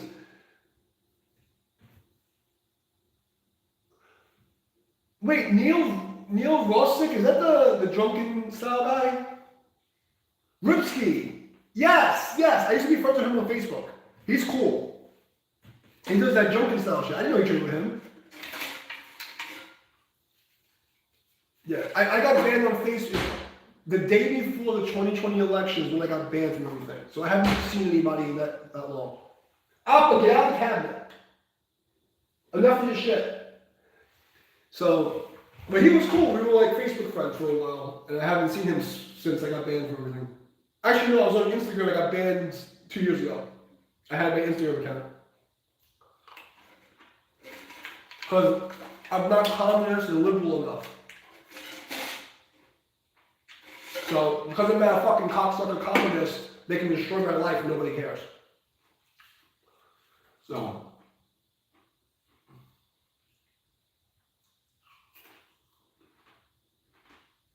Oh, from he's good. I like his drunken style.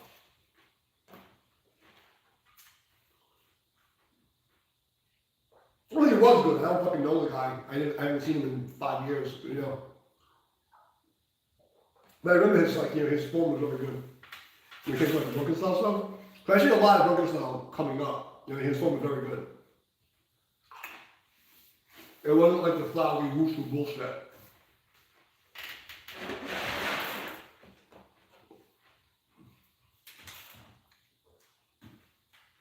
He does Chen style? I didn't know he did Chen style.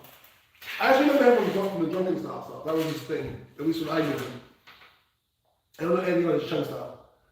But I would say he should stick to the drunken style, because the drunken style is superb. I don't know anything about his Tai Chi. So, I can't vouch for Neil and his Tai Chi, but I can vouch for his drunken style being legit. But his drunken style was really good.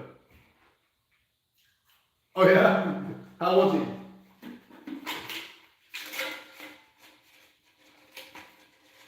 Was he good?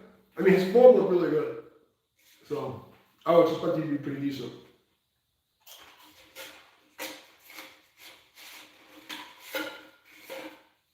Yeah, he's like, I mean, look, I've been doing this my whole fucking life. I can tell when someone's not a fucking tool bag. But his drunken style was really legit. And some of the other stuff I didn't really like, but his drunken style was really, like, top notch. So, I don't know about his fucking Tai Chi. I don't remember anything about his Tai Chi at all, actually. I don't remember seeing him do Tai Chi. No, he's a super cool guy. Like I said, I was friends with him on Facebook for years. And, you know, he's a really cool guy. But I just remember his drunken style technique was superb. Other stuff I don't really, like, you know, I was like, eh. You know, I don't really remember much of what he was posting, but the drunken style was really good. I don't know shit about him doing Tai Chi at all. So I don't know. I can't vouch for that. But I'll vouch for his drunken style. Look, I remember seeing his shit. It was really good. There's only 2 or 3 other people I met that were, like, better than him, like, in that style.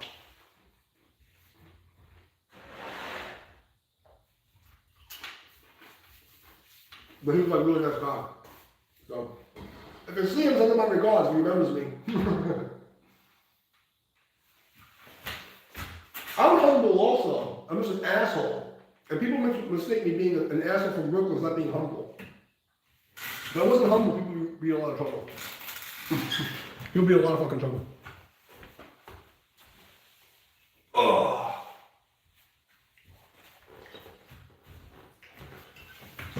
I didn't eat dinner, so I'm listening. He said Chen style, I choose me, so. Oh, okay. Yeah, but see, all these guys always say the same thing. You know, I did a little bit of Jingyi, did Bagua, but I did like just the bare minimum of the Jingyi and the Bagua, just like, you know, meeting with people, like getting the theory. You know, but so I actually started Wing Chun before I did Tai Chi. I started first with the books in the 90s, learning from books and then comparing some karate style. And then I started sparring with my friend who did Dragon style Kung Fu.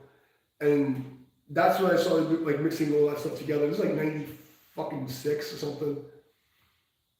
And then the timeline is really hard for me to remember. like when I started what, but I started Tai Chi in 96. Because I was already in college in 97, I was already doing Willing Transform. So I must have started doing Wing Chun in 95. And then I actually got real people Wing Chun in like 96 to 8 or something. And then over the years, just meeting up with people randomly. You know, I didn't take actual classes in Wing Chun. I did Tai Chi. I did Wing Chun from the books and like Jeet Kune Do stuff from the books in like the early 90s. And then late 90s, early 2000s, I started meeting people who actually did it and I started practicing with them. But I didn't take formal classes in like Jing or Bakwa. I just like, you know, exchanges with people and play with them all the time in the parks and whatever. But the Bagua that I know, that people think I do Bagua, the only reason I know Bagua that looks like it is because I think my Tai Chi sword form has Bagua in it. And that's like how I learned Tai Chi, even with Chenmen Ching's form. What I was taught is that the Bagua steps and moves in Tai Chi are hidden in the sword form. And if you don't do the sword form, you don't actually know the Tai Chi style. You have to know the handset and the sword form to get the complete picture. So that's how I looked at it. So by 2003, people were like, oh, you do Bagua? I'm like, no, I was using the sword move. So, other people see me do like some of my push-up exercises, like, oh, it's not Tai Chi, that's not. I'm like, no, you fucking idiot. If you combine the sword form and the regular form, this is what happens. It's the same thing. It's not Tai Chi. Like, fuck, I don't care. It works. Why are you complaining? It works. Can you stop me from smacking you? Okay. You get smacked? Okay, it works. You know, what am I supposed to do, you know? Oh, man. I'm getting hungry. I did not eat dinner today. Let me see how much battery I have.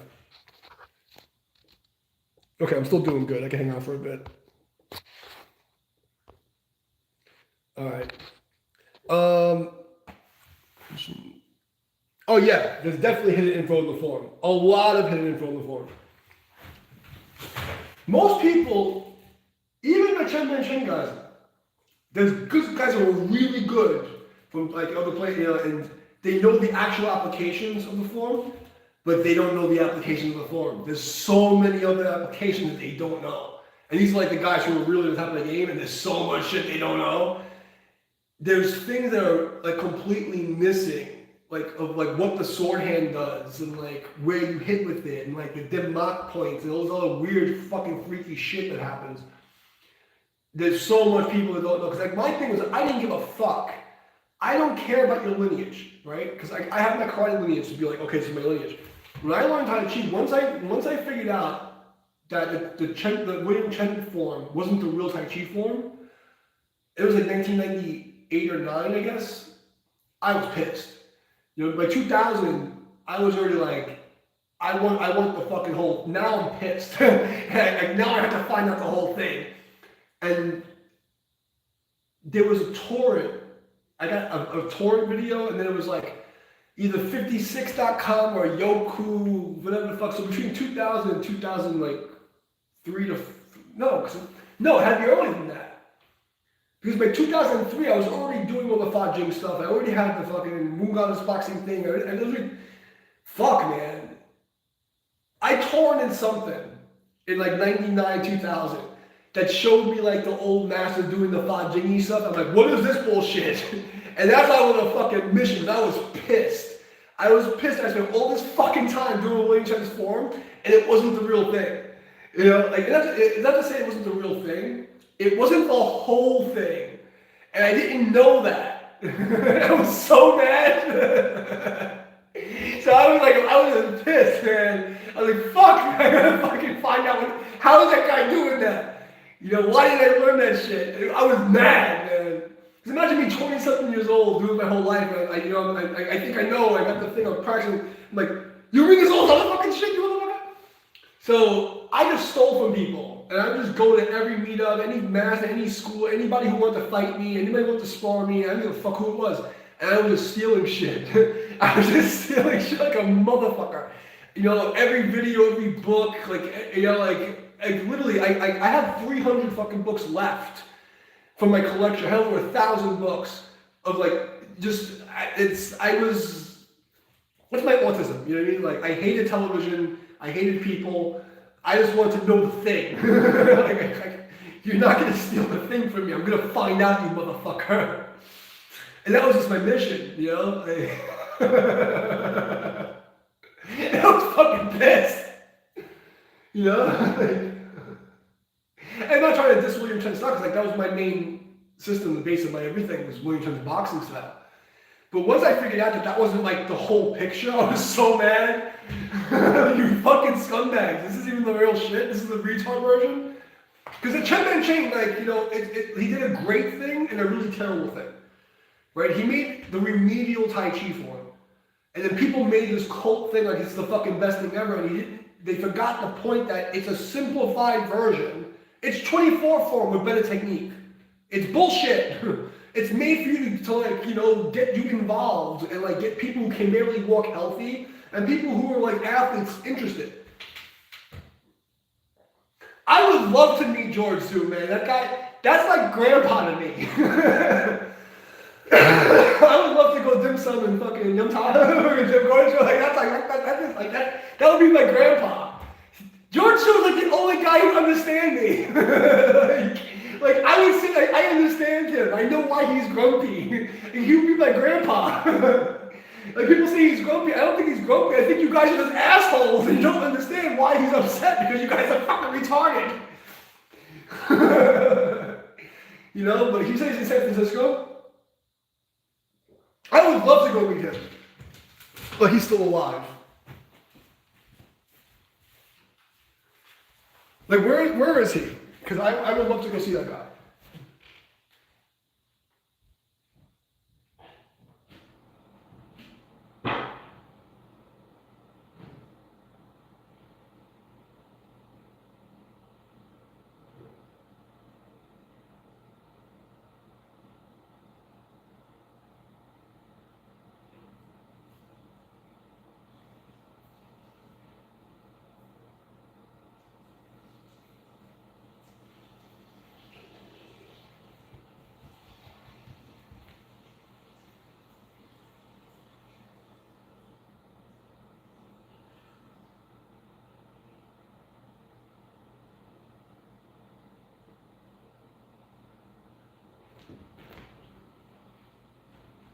What are you doing? I'm gonna fucking, this cat is just destroying things. He lives up in San Francisco, but he's 84? I mean, I would love to meet him. I don't know, like, you know, like, because I think those guys are the guys I love the most, you know? I'm trying to see any more snacks. Sorry, guys.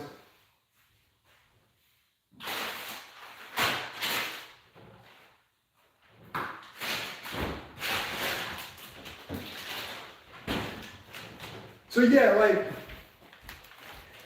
believe it or not, I'm not just such an asshole in real life. I'm actually very like respectful and humble. YouTube has made me a cocksucker. But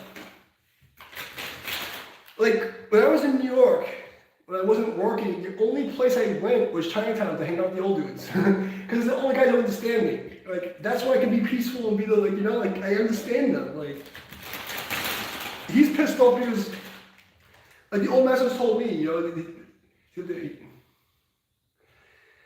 it's sad, but like they're like, the thing is with the old masters telling me, and I saw it. The governments, they engineered, they brainwashed people, and like they broke the generational gap, the passing of the torch.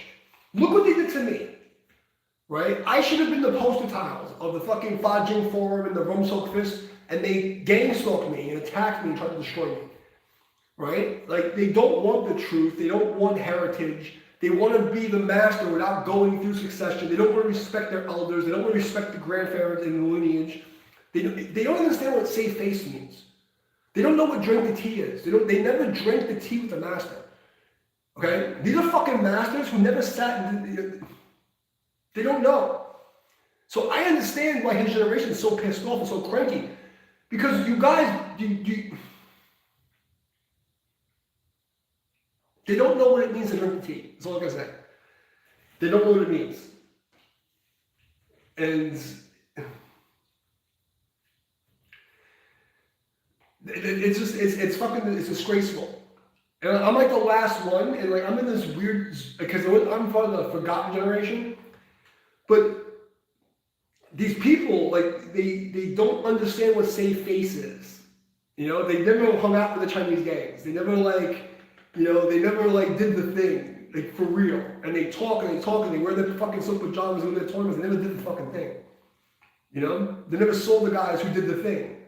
So then you have the guy who did the thing, and the kids, they act, and they don't even understand how to show reverence. Like, they should be fucking sitting at his door with a fucking bowl of rice. Look, please be full, can I come inside? Like, they don't get it. They don't get it.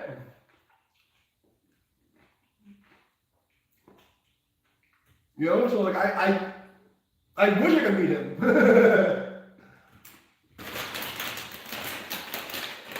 They don't understand. Like, my thing was, I went searching for 100 of him, you know? And I was lucky, you know, in Chinatown and those other places, like, it's not just respect, it's heritage. Most of these, you guys have, like, the last few generations come from broken homes. You know, like, look at my family. I'm an orphan from a family that I shouldn't be an orphan from, right? Like, they lost the chain of succession. You know what I mean? Like, I was raised like a wolf for no reason. You know? Different my generation, our parents were fucking boomers, were scumbags. Boomer parents are the fucking worst. And they broke the family lines. And then society and the government and the fucking forced 13-year indoctrination can't go school. Society is broken. And the old master in Chinatown, like my Maestro Nisifu, his father was this really famous Mantis Tai Chi guy. He wanted to teach me Mantis Tai Chi. And, you know, his other student, fucking Bobby, came up to me and he's like, why don't you ask him? And I'm like, I don't want to disrespect him. Because his class on Sunday, I have to work. You know, like it's Thursday and Sunday, I'm working. I'm not going to start and disrespect him. And I wanted to train him so badly, but how can I disrespect him by saying, yes, I want to go be your student and be your rep, and I can't show up? These people don't even understand that. You know, like they don't understand like the Chinese culture and Japanese culture and the westernization, not American. Because American values, the old school American values, they at least had this family thing. So that's why in the old days, in the 50s and like up to like the 80s, the martial arts was still going. Because you had family values, and even though the Americans didn't understand the Chinese and tradition of the Chinese and Japanese, they still had family values and they still had the kung fu movies, so they mixed them together and they kind of understood, you know, like the romanticizing of the lineage, you know? But like the master was telling me, there's no new blood. The new generation doesn't want to learn kung fu. They don't want kung fu is like there's something for them it's they don't get it and they don't care about being close to family. They're just like my phone, like you know, like whatever the fuck these people do, fucking non-binary. Everybody looks like fucking Harry Potter. You ever notice that all these non-binary people look like Harry Potter? Isn't that weird? In the Bible, all the demons are called they, them. Fucking weird. But it's a weird time. My master, my Qigong master, I was, you know, doing the monk life. I was preparing, you didn't notice that, right? I was preparing to prepare the world for the Dharma ending age. My training was, you know, to become a fucking traveling fucking warrior monk to go save the retards during the Dharma ending age. And I didn't understand what he was saying, but fuck, man. I feel like Cypher in the Matrix, when I took the Buddhist refuge and I went on this mission to do the training to be like this warrior monk guy and save the world, I wish I would have ate the steak. I didn't understand what I was getting into. Prepare the world for the Dharma ending age. Like, what the fuck does that mean?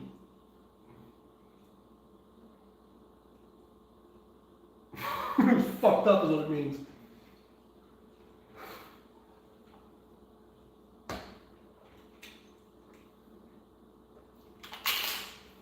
So, I don't know. All I know is that I ain't signed up for this shit. Fucking stuck in it. Fucking stuck in it.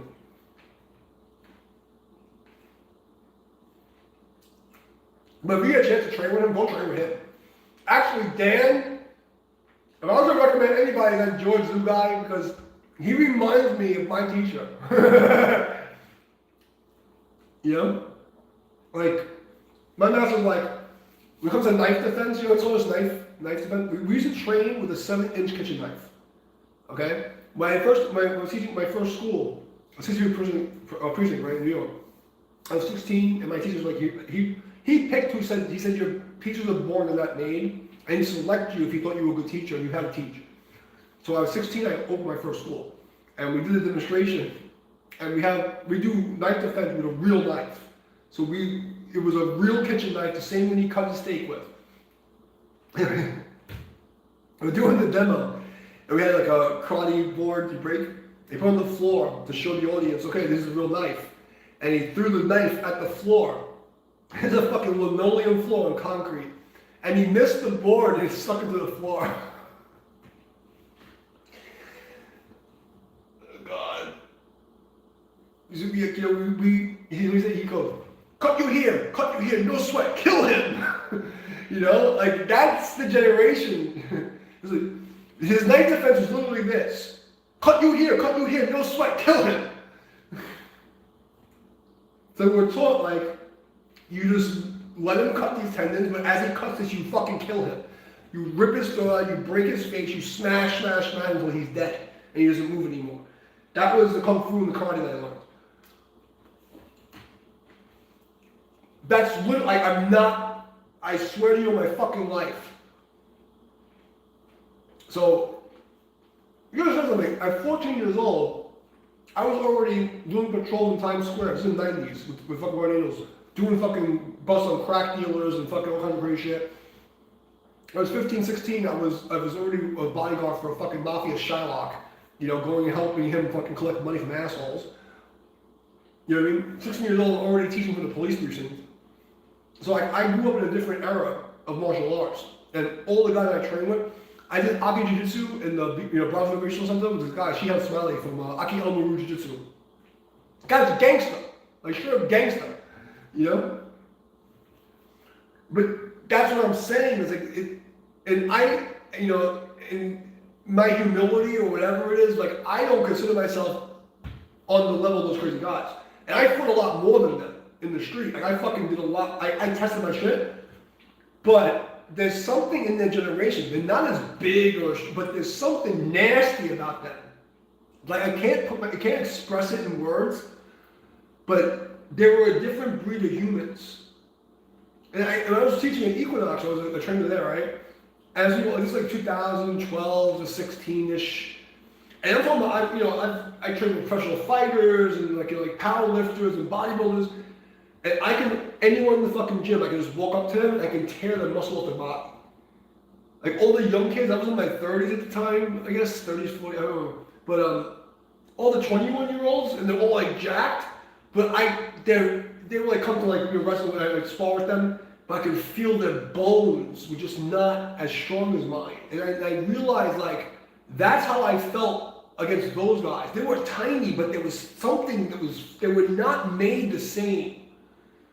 I can't express it to you. There was one guy, Carter Berry, who I trained for the man-up, stand-up fight. What's his fucking name? There's this black guy's, one guy does Bagua, Seafood Rudy Curry. He was like a really big, like, when YouTube first started, he was like the shit, you know, and he does like William Chen and like lineage. And I always wanted to meet him. He actually popped up and did a cameo on accident on one of my fucking Tai Chi videos. I was so pissed that I wanted to meet this fucking guy. But him and what the fuck guy's the Bagua guy's name? The fuck was his name? It was a black guy who did Bagua, and it was Seafood Rudy Curry and the other black Bagua guy. Anyway, in New York City they had this tournament called Man Up Stand Up. It was like kind of like a underground MMA thing for like Chinese martial arts. So I had a fighter go and train with them. You know, I trained the fighter to go fight there, and he might fight or run. But I was sparring him at Equinox, and he became like a professional kettlebell athlete. But I remember sparring him, he was like in his early 20s. And we trained a couple of days, and I remember we sparred, and he came to me in the training lounge, just like, oh yeah, man, you know, I'm all bruised up from the sparring. I looked at him like, you're bruised up? I didn't even feel it. I mean, like, I didn't feel anything, and he's like all black and blue and shit. All the younger, there's something in the water, the vaccines, the food, I don't know what the fuck it is. Maybe they didn't go outside and play when they were younger, but they don't feel as like, I don't know how to put it in words. Like, it's like, there's none of these young kids when I touch them, it just, you have to touch me to feel what I'm talking about. And that generation, they're built differently. They don't look big and strong, but there's like an animal quality to them. They're like pit bulls. I can't express it to you, but those guys from that era that trained that way, there's something different in their body. You know what I mean? And like I feel like I'm in the middle of like them and the pussies. And then the pussies come to me talking all this shit and they have no idea. Because you don't see it. You know, it doesn't look scary until you touch me. Like, what the fuck are you made of? And that's how I feel with those guys. Those guys are fucking scary. They're scary motherfuckers. Don't fuck with those guys, I'm telling you. That generation is different. They're built different. It's fucked up. It's just fucked up. It's more than that. Because I did all the same training.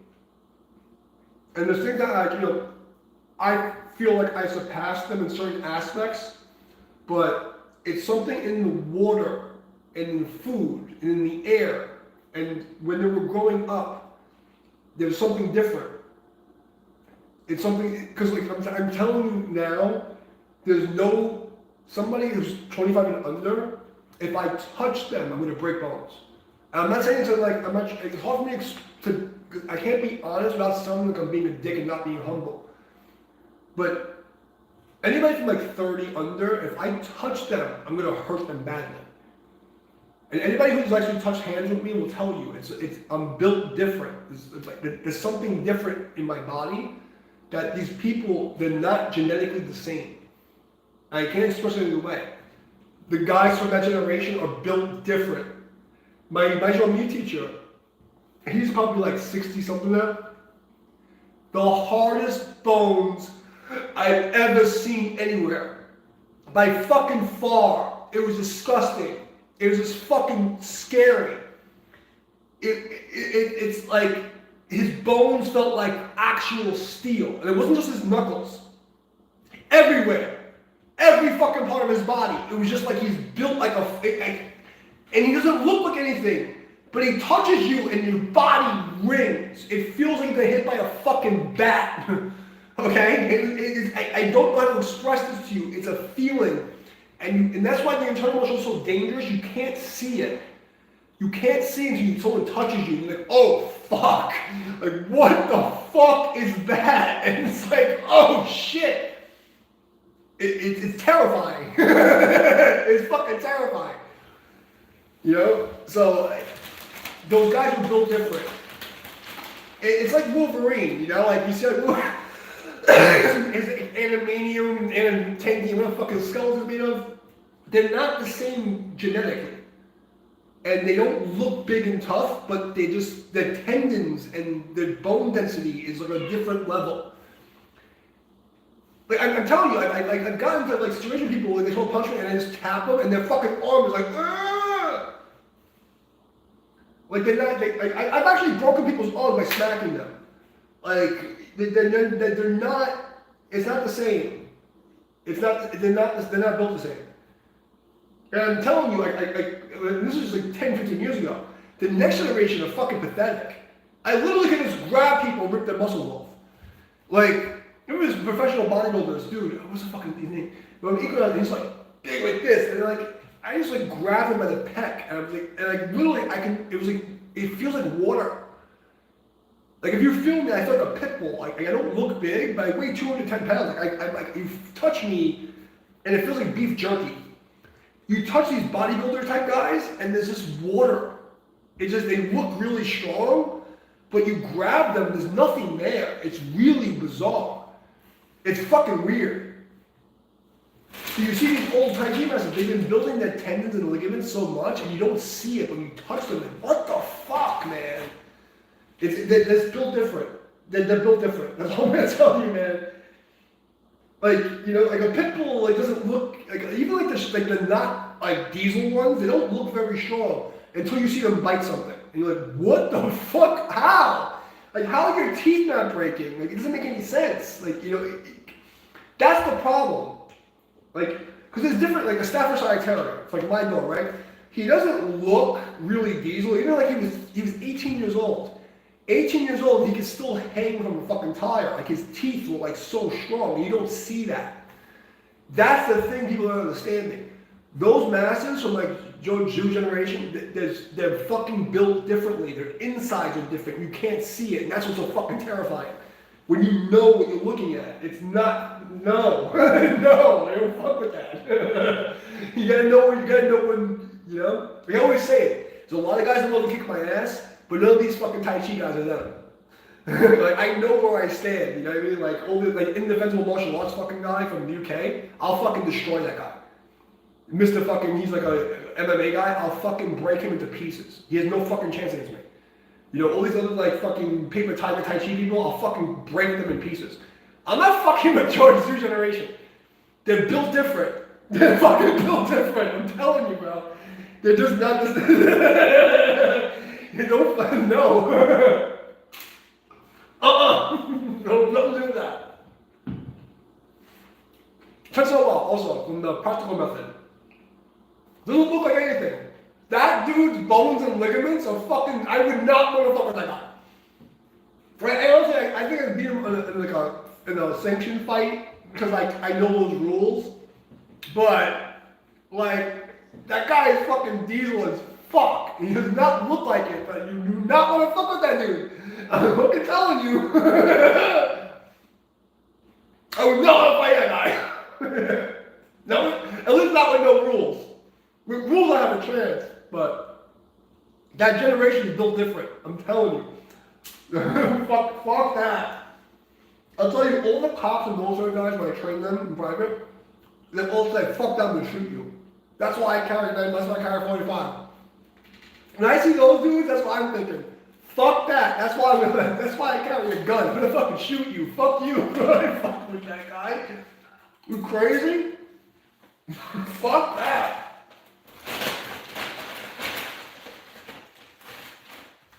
No fucking way, man. But yeah, man. What's it? Oh, really?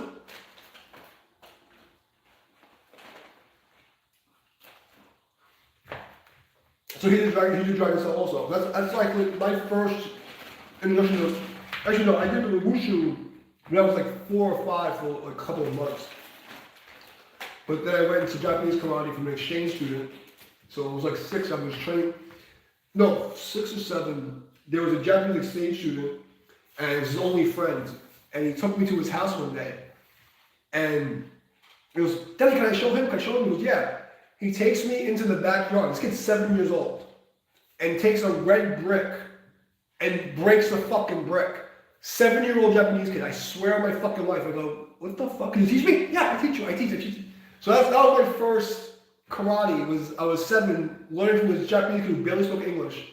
I was his only friend, and he broke a brick in front of me. I wouldn't fuck with that, George. God, fuck that. But I'm sorry. I missed. Core memory just popped up. I forgot about that. Jesus Christ. Oh, I gotta check the chat again because I lost my train of thought because of that memory.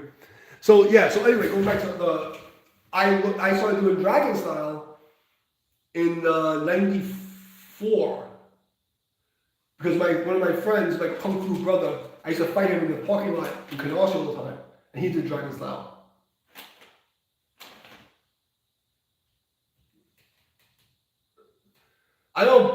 that's why the old guys didn't fucking play. Don't test them. What's up, okay, yo? Yeah, but that's how that generation worked. You show respect. In that generation, if you ask them, like, oh, they would just break your fucking arms.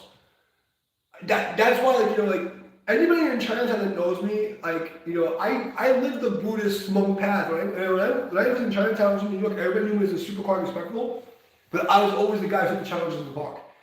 It didn't matter who it was. Anyone came to that park, I would take them. And I didn't give a fuck, but I didn't act like I wasn't like honest like this. I followed the rules and saved face. And that's how I got so far, because I understood the decorum and the way the old masters acted. I never challenged them that way. You know what I mean? Like, you always, it's... Because even if I could beat them, I wouldn't even dare to.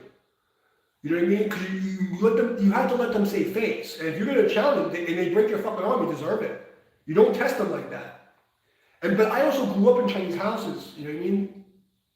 So, like, I honestly, when I was a little kid, like, I was kind of adopted by a Chinese house. So I first started speaking Cantonese when I was a baby. And then by the time I was like 13, 14, I was living in Chinese houses all the time, speaking Toishan Cantonese all the time. So I understood the culture, and then so like it's different because I grew up in that. So they didn't look at me like they look at these Americans that challenge them. I never challenged the masters like that. You know? But you test them, you deserve it. Because that's the culture. The old days, they'll rip your arm off. They don't give a fuck. It was normal for them.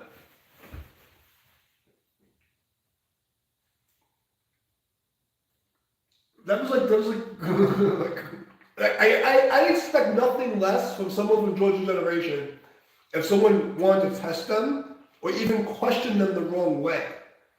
You have to know your place, and even if you don't think it's your place, you make believe it is. It's the Chinese culture is different than Japanese culture. That's what I can tell you. You don't fuck around like that. They'll fucking kill you. They'll fucking kill you. You hang out with a Chinese guy, these fucking kids have like shotguns on the pool tables and shit. They're fucking crazy. But if you know Chinese gangs though, the Chinese gangs were really violent against, and this is where I was growing up with them.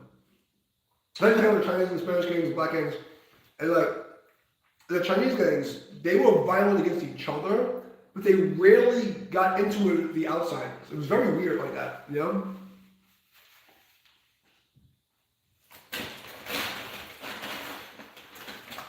But it's a different, I don't know how to explain it to you guys. And it's been such a long time, you know?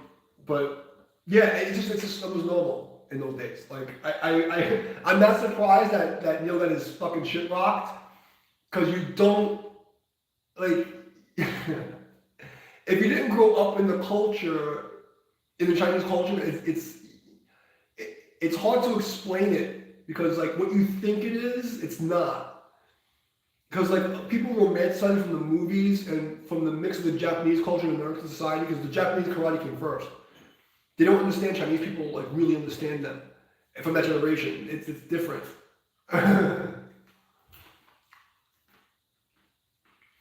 Well, yeah, lucky, I mean, but that's how they used to do it. He's lucky he didn't fucking maim him. He's lucky. I heard stories, man. I heard some stories. People got fucked up real bad. I'm talking about like people getting crippled and killed, like fucked up. Really fucked up.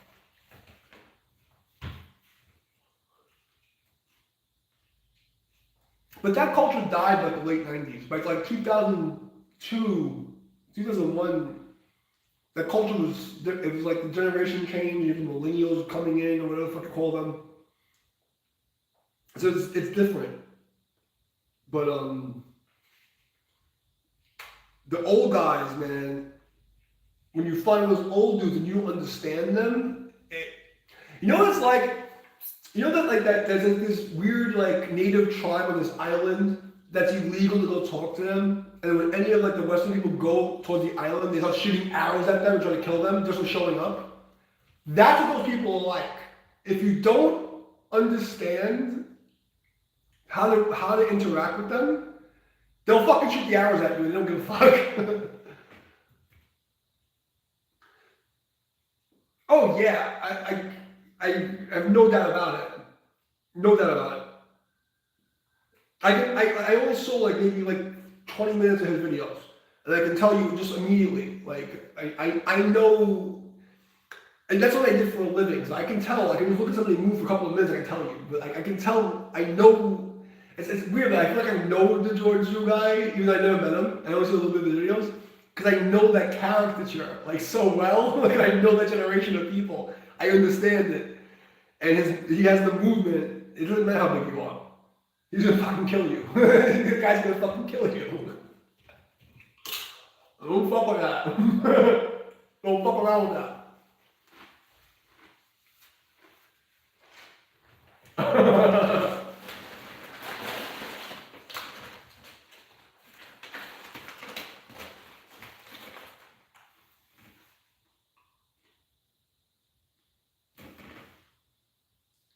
Doesn't suit me, but I won't tell Neil, don't worry. I haven't seen Neil in 5 years, or 4 years. I won't rat you out. But yeah, there's not a lot of those guys left. If you can go find that guy, I'd say go find that guy. Because he was actually like, he was actually in China with those dudes from the Boxing Rebellion and all that crazy shit. He has the stories. Just to get the stories from that guy. That he's not putting on YouTube, I'm sure, like the real shit. That's another thing, because their culture, because the Chinese were hunting them down and like it was always secret, they don't even realize how much they hide. You know? Because it's part of the culture to hide it. And the story, I'm sure there's like hundreds of like the real stories that he's not telling. Because it's part of the culture to hide stuff and save face and and most people don't understand what I mean by save face. Like you'll hear it, but you don't really understand it. Because it's not just about like keeping respect, there's like layers to it. And if you're not Chinese, you're not going to get it. So, yeah, if you can get to hang out with that dude, that'd be the dude to hang out with.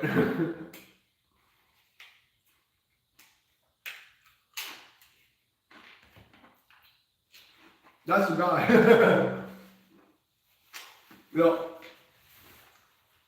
In my opinion, also, like, that's what I mean. They don't talk about. Like, I trained with the Black Dragon guys, I trained with the Chinese police, I trained with the Chinese military, I trained with the Korean military. And it's very rare that they'll let people talk about it. And like you have to get really close to them to get them to talk about it.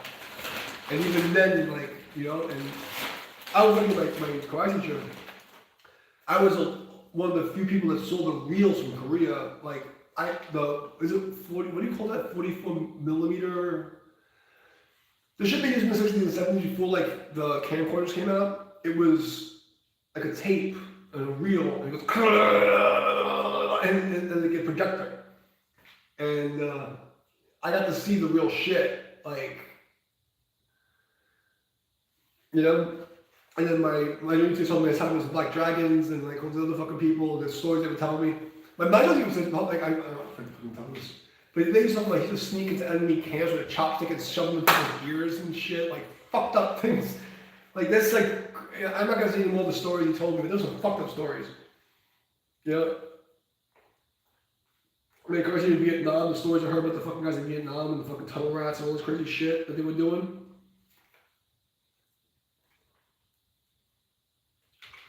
They're just fucking nuts.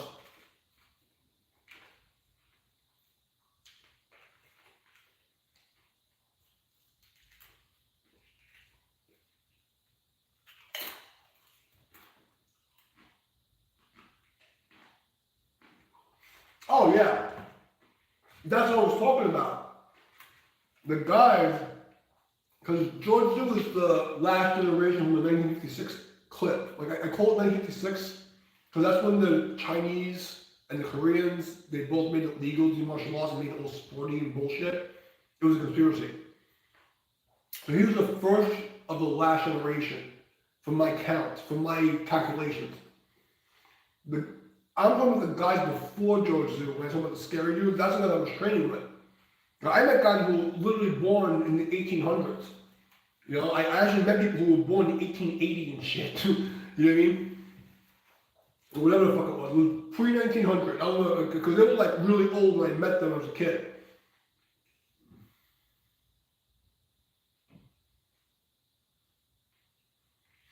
And that's what I'm talking about.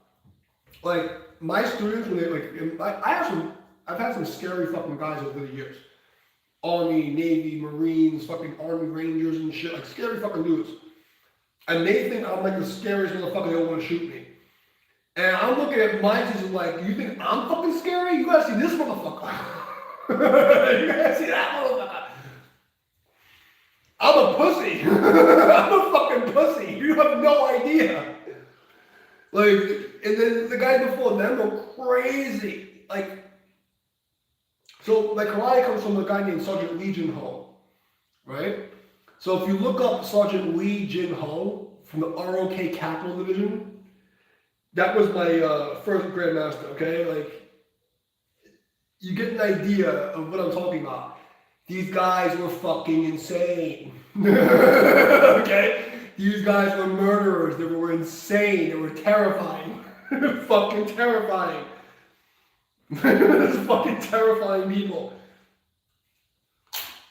And then one quickly. So that's where the branch comes in.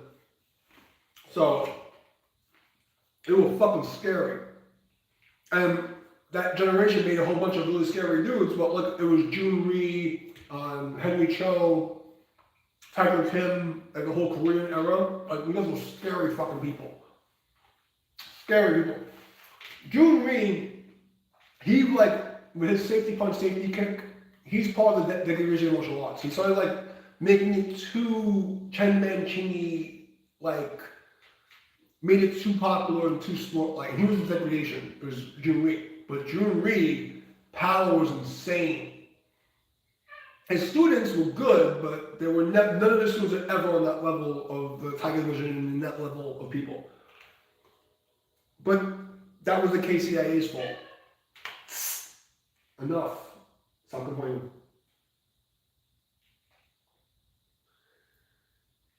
Long story short, there's a whole different type of human. That's all I'm going to tell you. Like, you can't even find the videos. I remember when YouTube first started, you could find the videos. You see, like, was it S. Henry Cho or Henry Cho? Guys breaking cinder blocks with roundhouse kicks and fucking, like, you know, crazy shit. But I was the last generation doing the power breaking. Because now you see power breaking, but the older same techniques. It's a foot stomp, an elbow, maybe like they don't do anything. Like the last one that I did was, what the fuck's it called? In Manhattan College. Not S. Henry Cho, the one. Hey, what's up, man? How to Escape the Matrix. Okay, I'll comment in a second. So, just finish the point. The last thing I did, I broke 5 boards with a leaping side kick, leaping turnaround side kick. No. My demo was this: 3 boards on 2 sides, leaping double front kick, leaping turnaround side kick, flying side kick, and then 5 with my head. So it was 3-3, 5-5-5 with my head. Now, I'm like the last generation who did like aerial power breaking. Everyone else is doing like, oh, you break a bush, and they don't even break them anymore. It's fucking terrible. It's a different generation, guys, let me tell you. And I felt like I was not good enough to compete and to keep the lineage going. And these guys now are shit. They're actual garbage. So how do we escape the Matrix wall trap then? Which Matrix are you talking about? Because if you remember the Matrix, there's levels to the Matrix. Right? There's a Matrix inside the Matrix of the Matrix. So there's a spiritual matrix, there's a physical matrix, right? There's a philosophical matrix. So you know what the spiritual matrix, Amitabha Buddha. Go to the Pure Land. That's what I choose. Well, I tell you what my master said. If I had to gamble with death, I choose Amitabha Buddha. That's what my master said. And I'm not gonna tell you. I can tell you. I bet my life on that. Okay. Go to the Pure Land Buddhism and Chan Buddhism. If you're gonna gamble with death, gamble with Pure Land and Chan Buddhism.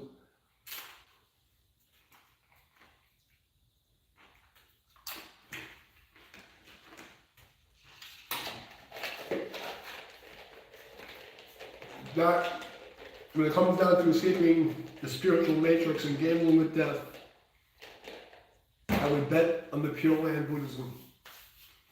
Not Mahayana, what the fuck, the Pure Land Buddhism. If you're gonna gamble with death, that's where you gamble. Okay?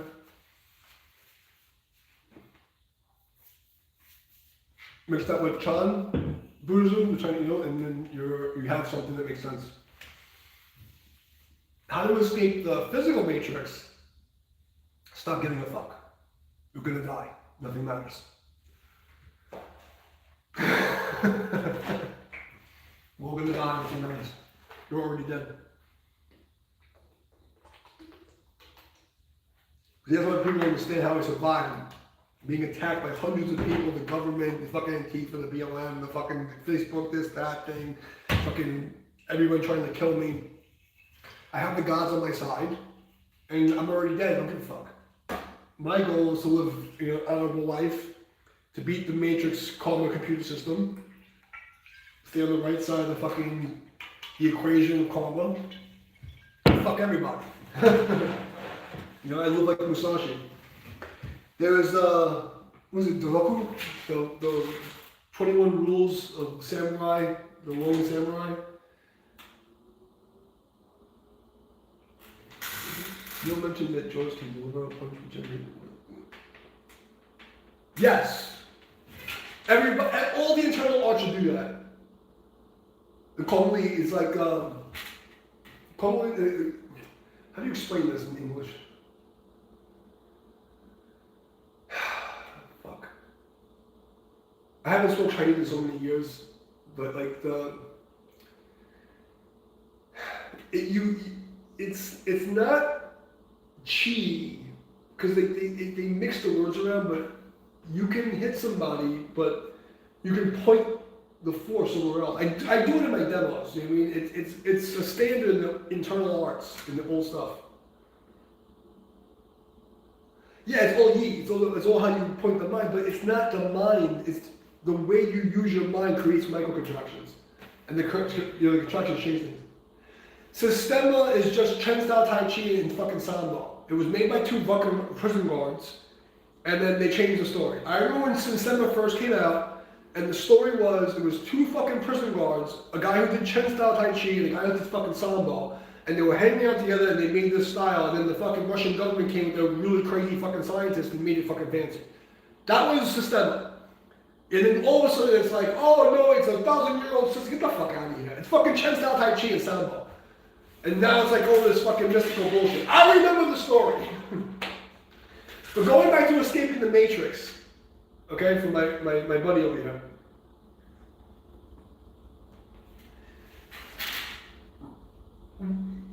The matrix means womb, right? Yeah, well, I can't prove it because I'm older than Google, but that's the story that I remember very clearly. I trained with the Sistema guys, I fucking sparred them, I watched all the fucking Vladimir, whatever the fuck his name is, videos. Before there was even YouTube, I was torrenting crazy shit. So that's a story I got, I'm sticking to it. And then some Russian guys in the parks, they confirmed it's the same story, and then you know how people romanticize and fucking try to sell shit. So I'm gonna stick with that story. Because it's the same theories, the same punches, the same punch that I learned in Tai Chi. But I learned Tai Chi in the 90s, before it became this fucking whatever the fuck it is. So going back to the Matrix for my buddy, Amitabha Buddha, the Buddha of limited light. There's Buddhas that were not born into this realm. Okay, Sakamuni Buddha, the people who think the Buddha is that, I have nothing to do with that. I don't know anything about that, right? I can tell you from personal experience that the deities in the Buddhist tradition are very real. They're very real, okay? And it is a spiritual war The only reason I'm alive is because I have some favor, because I'm telling you there's demonic shit going on, some crazy shit.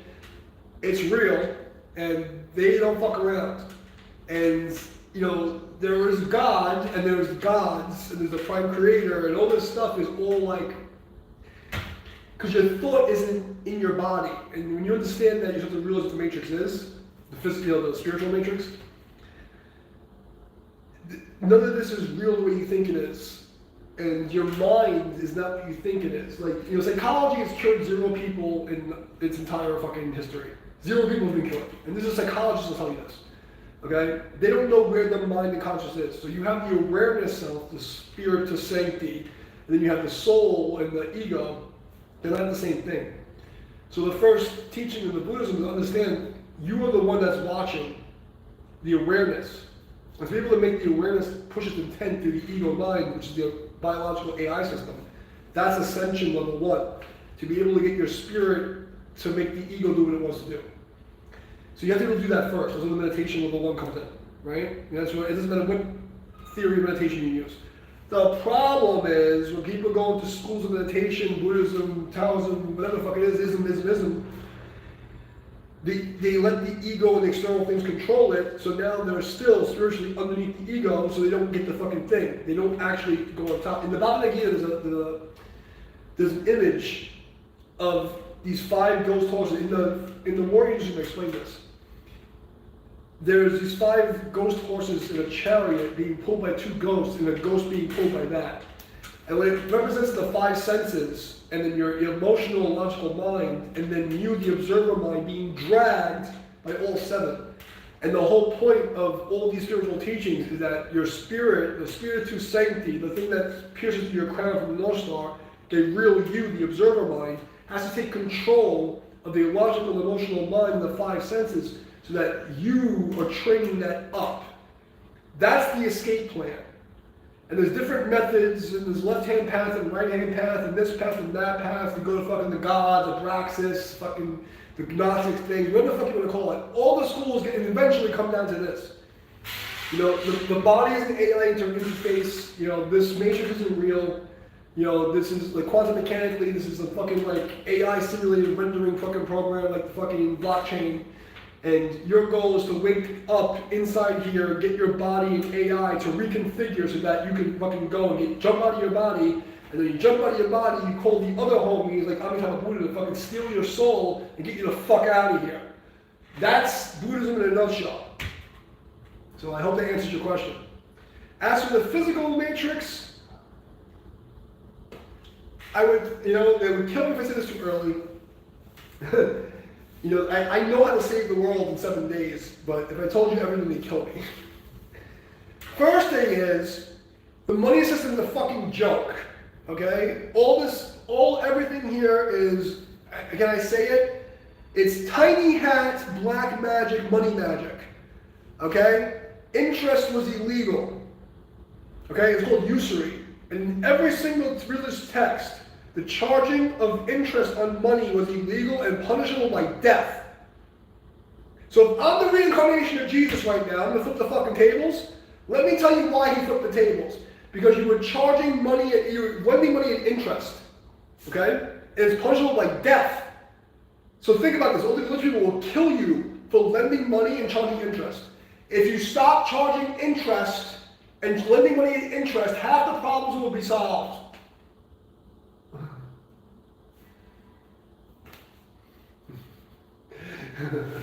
No problem, Jose.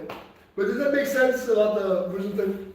But the physical problem is we have to change laws. First of all, we need to arm everyone. Every man, woman, and child has to be armed and trained, government sanctioned trained. Okay? Same way as it was in Switzerland or Sweden, Switzerland. That everybody has to have a firearm, it's government issued, they have government sponsored training yearly. You have to have, everybody in this country fucking has a firearm. Okay, once it happens, and the playing field's level, a lot of shit fucking is solved. 2, stop fucking lending money and interest. It should be illegal, punishable by death. Okay? You lend money, fuck you. 3 is you stop fucking giving people fucking money that don't deserve. Of course they wouldn't want that. Why do you think Trump and all these fucking people are like kissing Miss Yule's ass right now?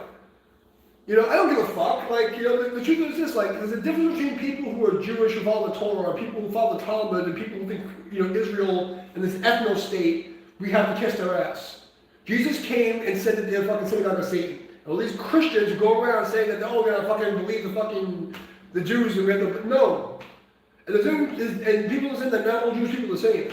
The rabbis, a lot of them don't support Israel. So how is it anti-Semitic to say I don't support Israel when the fucking rabbis in New York don't support Israel? It's like, we're in a fucked up time. And then you have, the British government controlling the money. It's a lot of shit going on that's fucked up. I can't say too much. And then you have the alien problem. And the aliens aren't really aliens. And the idea that we live in a fucking vacuum is another problem. I'm not saying the earth is a fucking pizza, because it's not a pizza. But we also are not spinning around a flaming ball 9 billion miles away either. Okay? You have to be pretty fucking stupid if you stop watching TV and look outside your fucking window to think the sun is 9 billion miles away. You're a fucking idiot. You're an idiot.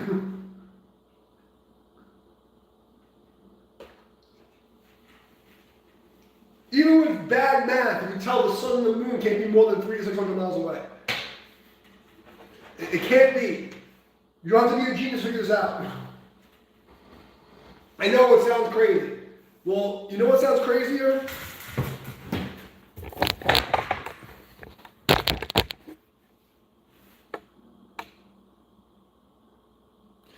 Let me give you a little lesson about Taoism and Buddhism, okay? Taoism teaches about the physical matrix, and even physicality in the spiritual level, whereas Buddhism teaches about the etherical matrix and like the etheric matrix, right? The ether, the fucking ether field, the magnetic fucking fluids, and all this fucking crazy, how you live in the spirit realm. This is the physical matrix. Nothing in physicality can exist outside of this. It does not exist. This is the sun, this is the moon. This is the moon cycles inside of our dome. We live under a little domey thing, and this is what's inside of it. Okay? And when you go outside and you see the moon and the sun go like this, and then go like this. And this is summer, and this is winter. And this is summer, and this is winter. We're in a fucking snow globe. Okay? That's what the Tai Chi people said.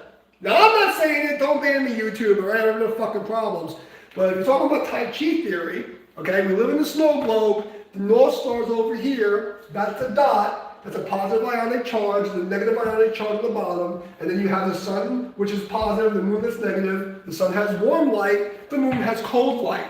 And if you take a laser thermometer at nighttime and you see anything in moonlight, it will be 5 to 10 degrees cooler than something that's not in the moonlight.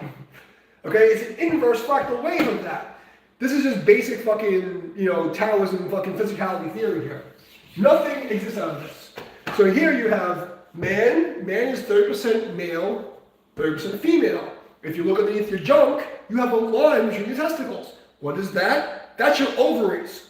Your balls are actually ovaries inside out, and your dick is a big clit. Okay, guys? This is a female. Okay? She's 30% male, and she's 70% female.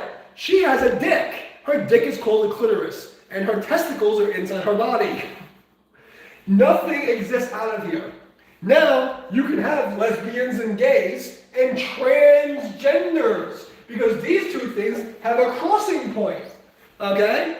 But if there's anything outside of male, female, male, or half male, male, trans in between, it doesn't exist. So if there's 72 fucking genders, you're a retard because it cannot exist, because nothing exists out of here.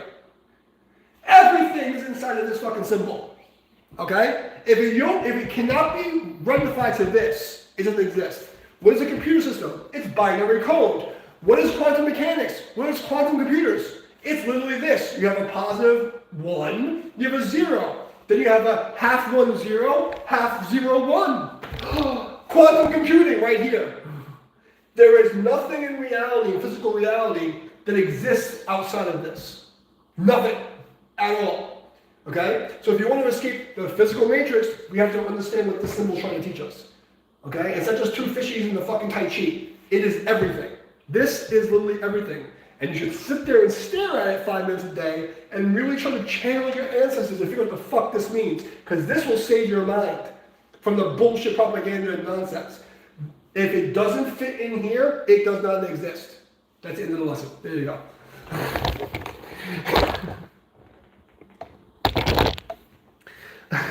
I hope my rants made sense. I'll probably get fucking banned for that one. But,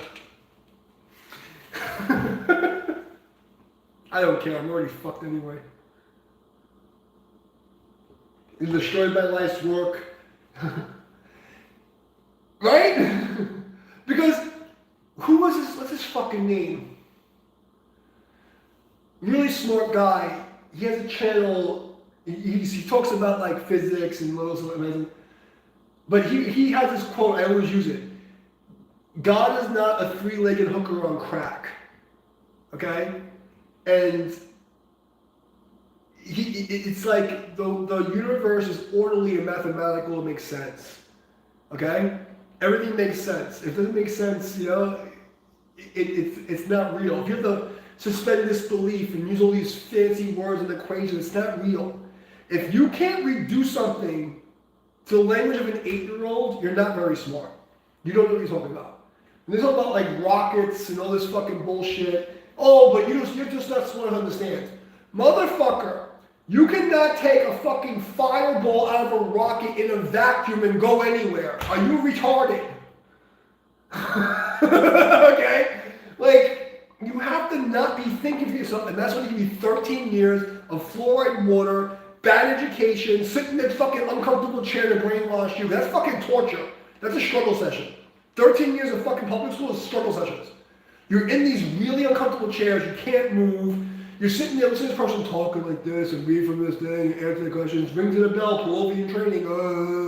They train you not to think, to be a fucking slave in your tax bracket so you can become a human resource.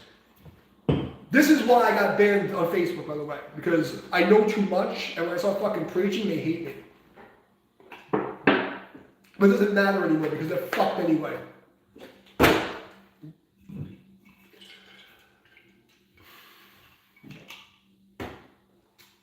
But yeah, so that's how you see the matrix. First, see what the matrix is. There's 3 levels. There's a spiritual, physical, and mental level. In the original Bible, for the King James Version, they said, you know, we do not wrestle against flesh and blood, but, you know, principalities, and the principalities are your government. It literally says it in the Bible before King James, okay? They took out reincarnation. They took out all the shit about, like, the government's fucking the problem. You know, like, government, without they meant us, means to control your mind. This is all mind control nonsense, guys. And the fucking aliens and the fucking, like, you know, crazy bloodline retards that have been, you know, like, it's bad. And then they made the frogs gay! Thanks, Alan Jones, you know? But here's what it is. Any other questions?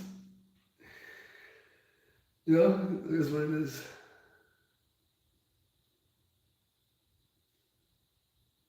No, it's not. Well, it depends on what, worse for who. Can it get worse? Like, if you had any idea what I went through my whole fucking life, it prepared me for the COVID bullshit, you know? I was already one of the Anon fucking people in the Great Meme War, you know? I was doing undercover fucking cyber fucking activism for decades, saving the world, you know, like, from, you know, I lived in the ghetto, I did all the fucking things. Get worse for who? Yeah? What's worse? I'll tell you right now, you don't have to like Trump, you don't have to like the right, but the guy's a fucking genius. And I'm telling you this because when I was doing my Facebook live streams, I was teaching neurolinguistic programming, I was teaching, like, you know, cold reading, all this, and we analyzed his videos. His reaction time, his recall time was fucking off the charts. We tracked down what nootropic stack he was taking. The guy sleeps 4 hours a day. His memory recall is insane. His knowledge of business is insane. The team he's around is insane. What they're doing is like the last chance to save humanity from the worst Orwellian nightmare you ever see that's possible. Like what makes 1984 and Brave New World look like a fucking kids movie. Okay? Don't have to like the guy. Don't have to like what's going on. But it's either that or a boot stomping on humanity's face for eternity. That is our two options right now. It's either fucking Orange Man bad or a communist AI-controlled boot in your fucking mouth for eternity. And the people in YouTube and the governments, they think that they're the right, we're the right guys. There is a mind virus. I was also taking the therapy. Listen to something. Imagine a stage hypnotist, right? And you can hypnotize somebody and make them think they're a purple animal, right? What if you could hypnotize somebody to hypnotize other people to pass on a virus, a mental hypnosis virus? What if every single thing you watch on TV was made to fucking brainwash you like that?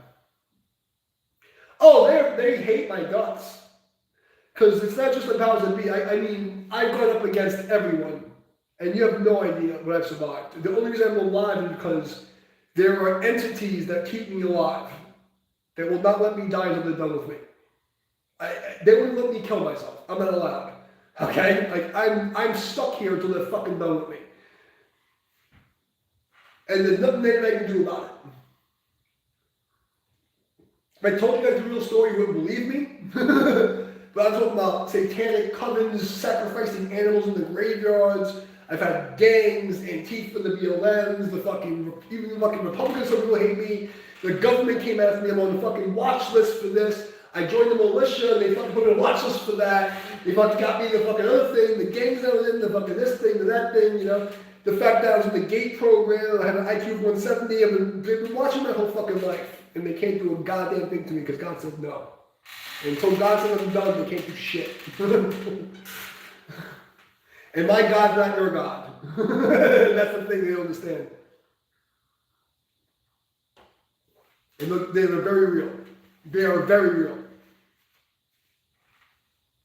And it's not what you think it is. But they're terrifying to me now because the thing is, if you watch the War Angel streams, you see how accurate my predictions are. There's people who saw me on Facebook, over 500 predictions down to the day. I was very accurate, right? The problem is people don't like it because it's coming from me and in the delivery system. They want me to be this, like, I have to shave my head and act like, Jesus wasn't like that. Right? Was Jesus a big pussy? No. Jesus took fucking tables, hung out with hookers, and drank wine. Okay? That's my grandpa. Okay? So, I'm not here to be nice. Tell me to go fuck themselves and they don't like it. I had Jewish rabbis, in the war industry. Jewish rabbis came to my Facebook page and accused me of being the Messiah. I swear to God. I swear on my life. And I still have the records because when you have Facebook, you can save your info. I still have a file of all my Facebook stuff. So, all the predictions, everything that happened is still in a file somewhere. And all of my live streams, my team people, they save all the live streams on the fucking Dropbox. So everything that went down there is still saved. The rabbis came to my Facebook page and accused me of being the Messiah. Okay?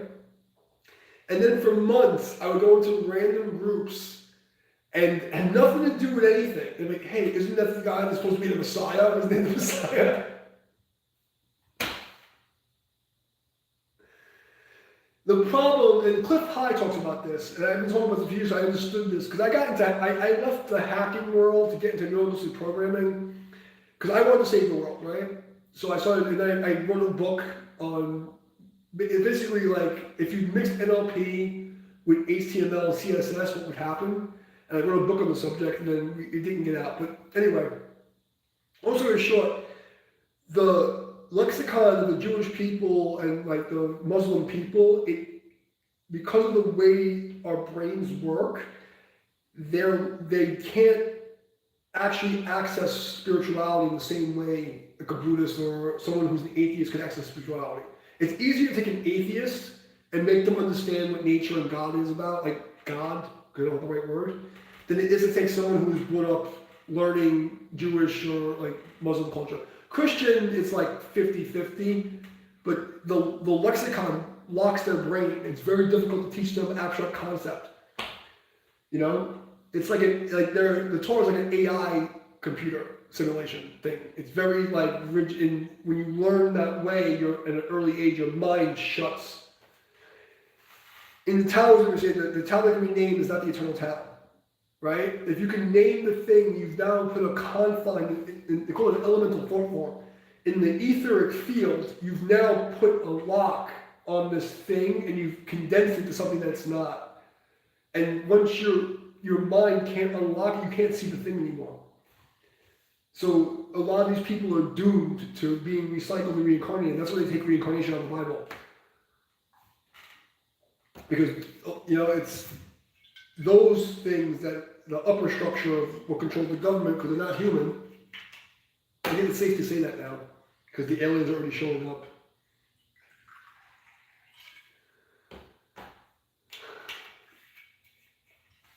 Now, I gotta be careful what I'm allowed to tell you. I can only tell you what's already being told other places. I can't tell you everything. But everything I say is backed up by science or other religions or other things, but there's something I can't tell you because it'd be dangerous, not just for me, but for you.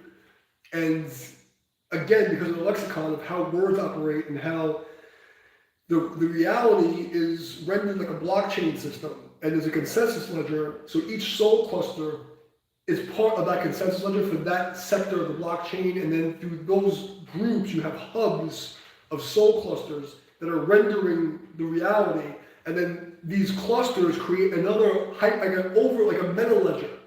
So there's like different layers of these like consensus ledgers that render reality. This thing is not solid. Like my master was saying to me that the Buddha, you can put your hand through this. Once you understand the mechanics of what the reality is, you can put your, this isn't even here. It's not, it's very fucked up. But the reason why it's there is because somebody made it and they looked at it and then on their consensus ledger said, this thing exists in the XYZ axis coordinates at this place in hyperspace. And then someone else sees it and says, oh, I see it too. They put it, it's like a notation on this consensus ledger, same as blockchain, that this is now a solid object.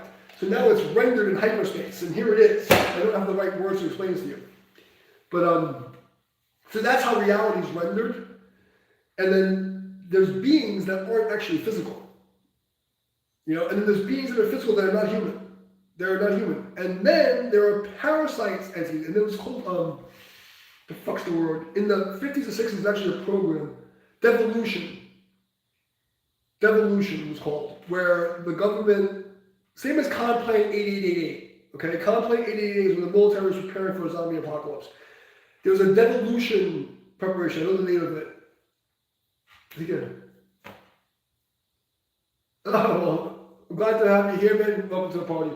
Welcome to the shit show and the psychotic, philosophical things, but, you know, watch it later. And watch the Wordle streams, you'll hear some crazy stuff. Nice to meet you, man. And say hi to Neil for me. So devolution was when the military people were thinking, how do we survive if our political leaders were taken over by an alien parasite? How would we war game that out? Okay? It was like the 40s, I think. And Cliff High talked about this also. So, if you want to talk about the Matrix thing, going back to Jose. Jose, that was for you. Oh, this is answering Jose's question. But yeah, that's it, guys. So, yeah. Amitabha Buddha, he's the man. Kuan Yin. Kuan Yin is the last of the Mother Goddess archetypes that's been uncorrupted. So, if I was going to say, if you're getting into any kind of spiritual practice, is Kuan Yin's the way to go. Because Kuan Yin is the last one that has been corrupted. They can't corrupt her. Kuan Yin is so pure as an archetype that, because imagine, like, you know, if the ether, like that level of psychology, where our observer mind is, there's like this magnetic fluid medium, and your thought creates things there. So even if Kuan Yin wasn't real, she's real now. Okay, so even if it was an external thing, we made her. And the concept of Kuan Yin is so pure, it can't be corrupted. So the Kuan Yin and Amitabha Buddha, that's like the purest archetype of the light beings you can find. So even if it's not really, like I always say, it doesn't matter if spirituality is real. What matters is that if you believe the spirituality aspect, it will manifest as physical psychology. So it doesn't matter if it's real or not, because if you treat it as it is, it will manifest as an action. But I can tell you, I've seen some shit in my day. Okay? Glowing monks and floating shit and fucking, like, I've seen this thing I can't even talk about. Amitabha Buddha and Kuan Yin is the way to go. That's all I'll tell you. Okay, Jose? So I hope that answers the question. I should probably head out also. Because I already said too much. And they're probably tracking my location now and thinking about ways to fucking off me. I can't tell you like how many times I have like literally fucking like special forces fucking guys in black helicopters flying over my house and hovering fucking drones and shit. Like it's like I don't give a fuck, guys. If you're gonna do it. You know? I've been through some shit, guys, and completely alone. The fact that I'm still here and standing. But God gave me a big route for a reason. So any more questions before I set it off? Any more crazy shit you want me to tell you about? Now's the time. I have my apple juice in me.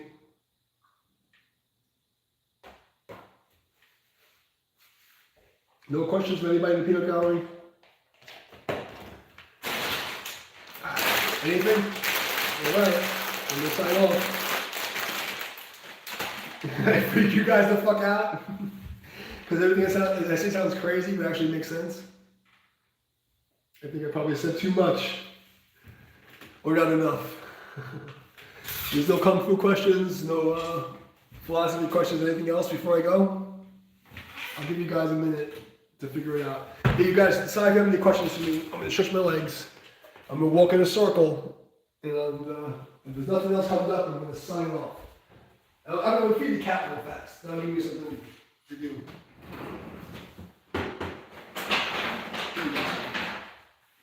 There you go. You happy now, you fat fuck?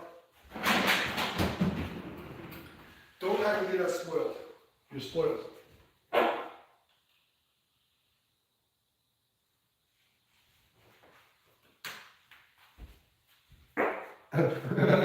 All right, you're welcome, Dan. Anybody else? You're very welcome. And I would say about the spirituality thing, if you think I'm bullshit, go to the War Angel streams, watch them all 6 hours. There's a lot of good shit in there, but cross-reference it to the news broadcasts and watch the dates of what I predicted, okay? Because all these Tai Chi guys talk about the woo stuff and stuff, blah, blah, blah. I've proven to you the woo is real, okay? When you do the Tai Chi meditation, you get superpowers, okay? And that's what they don't want you to know.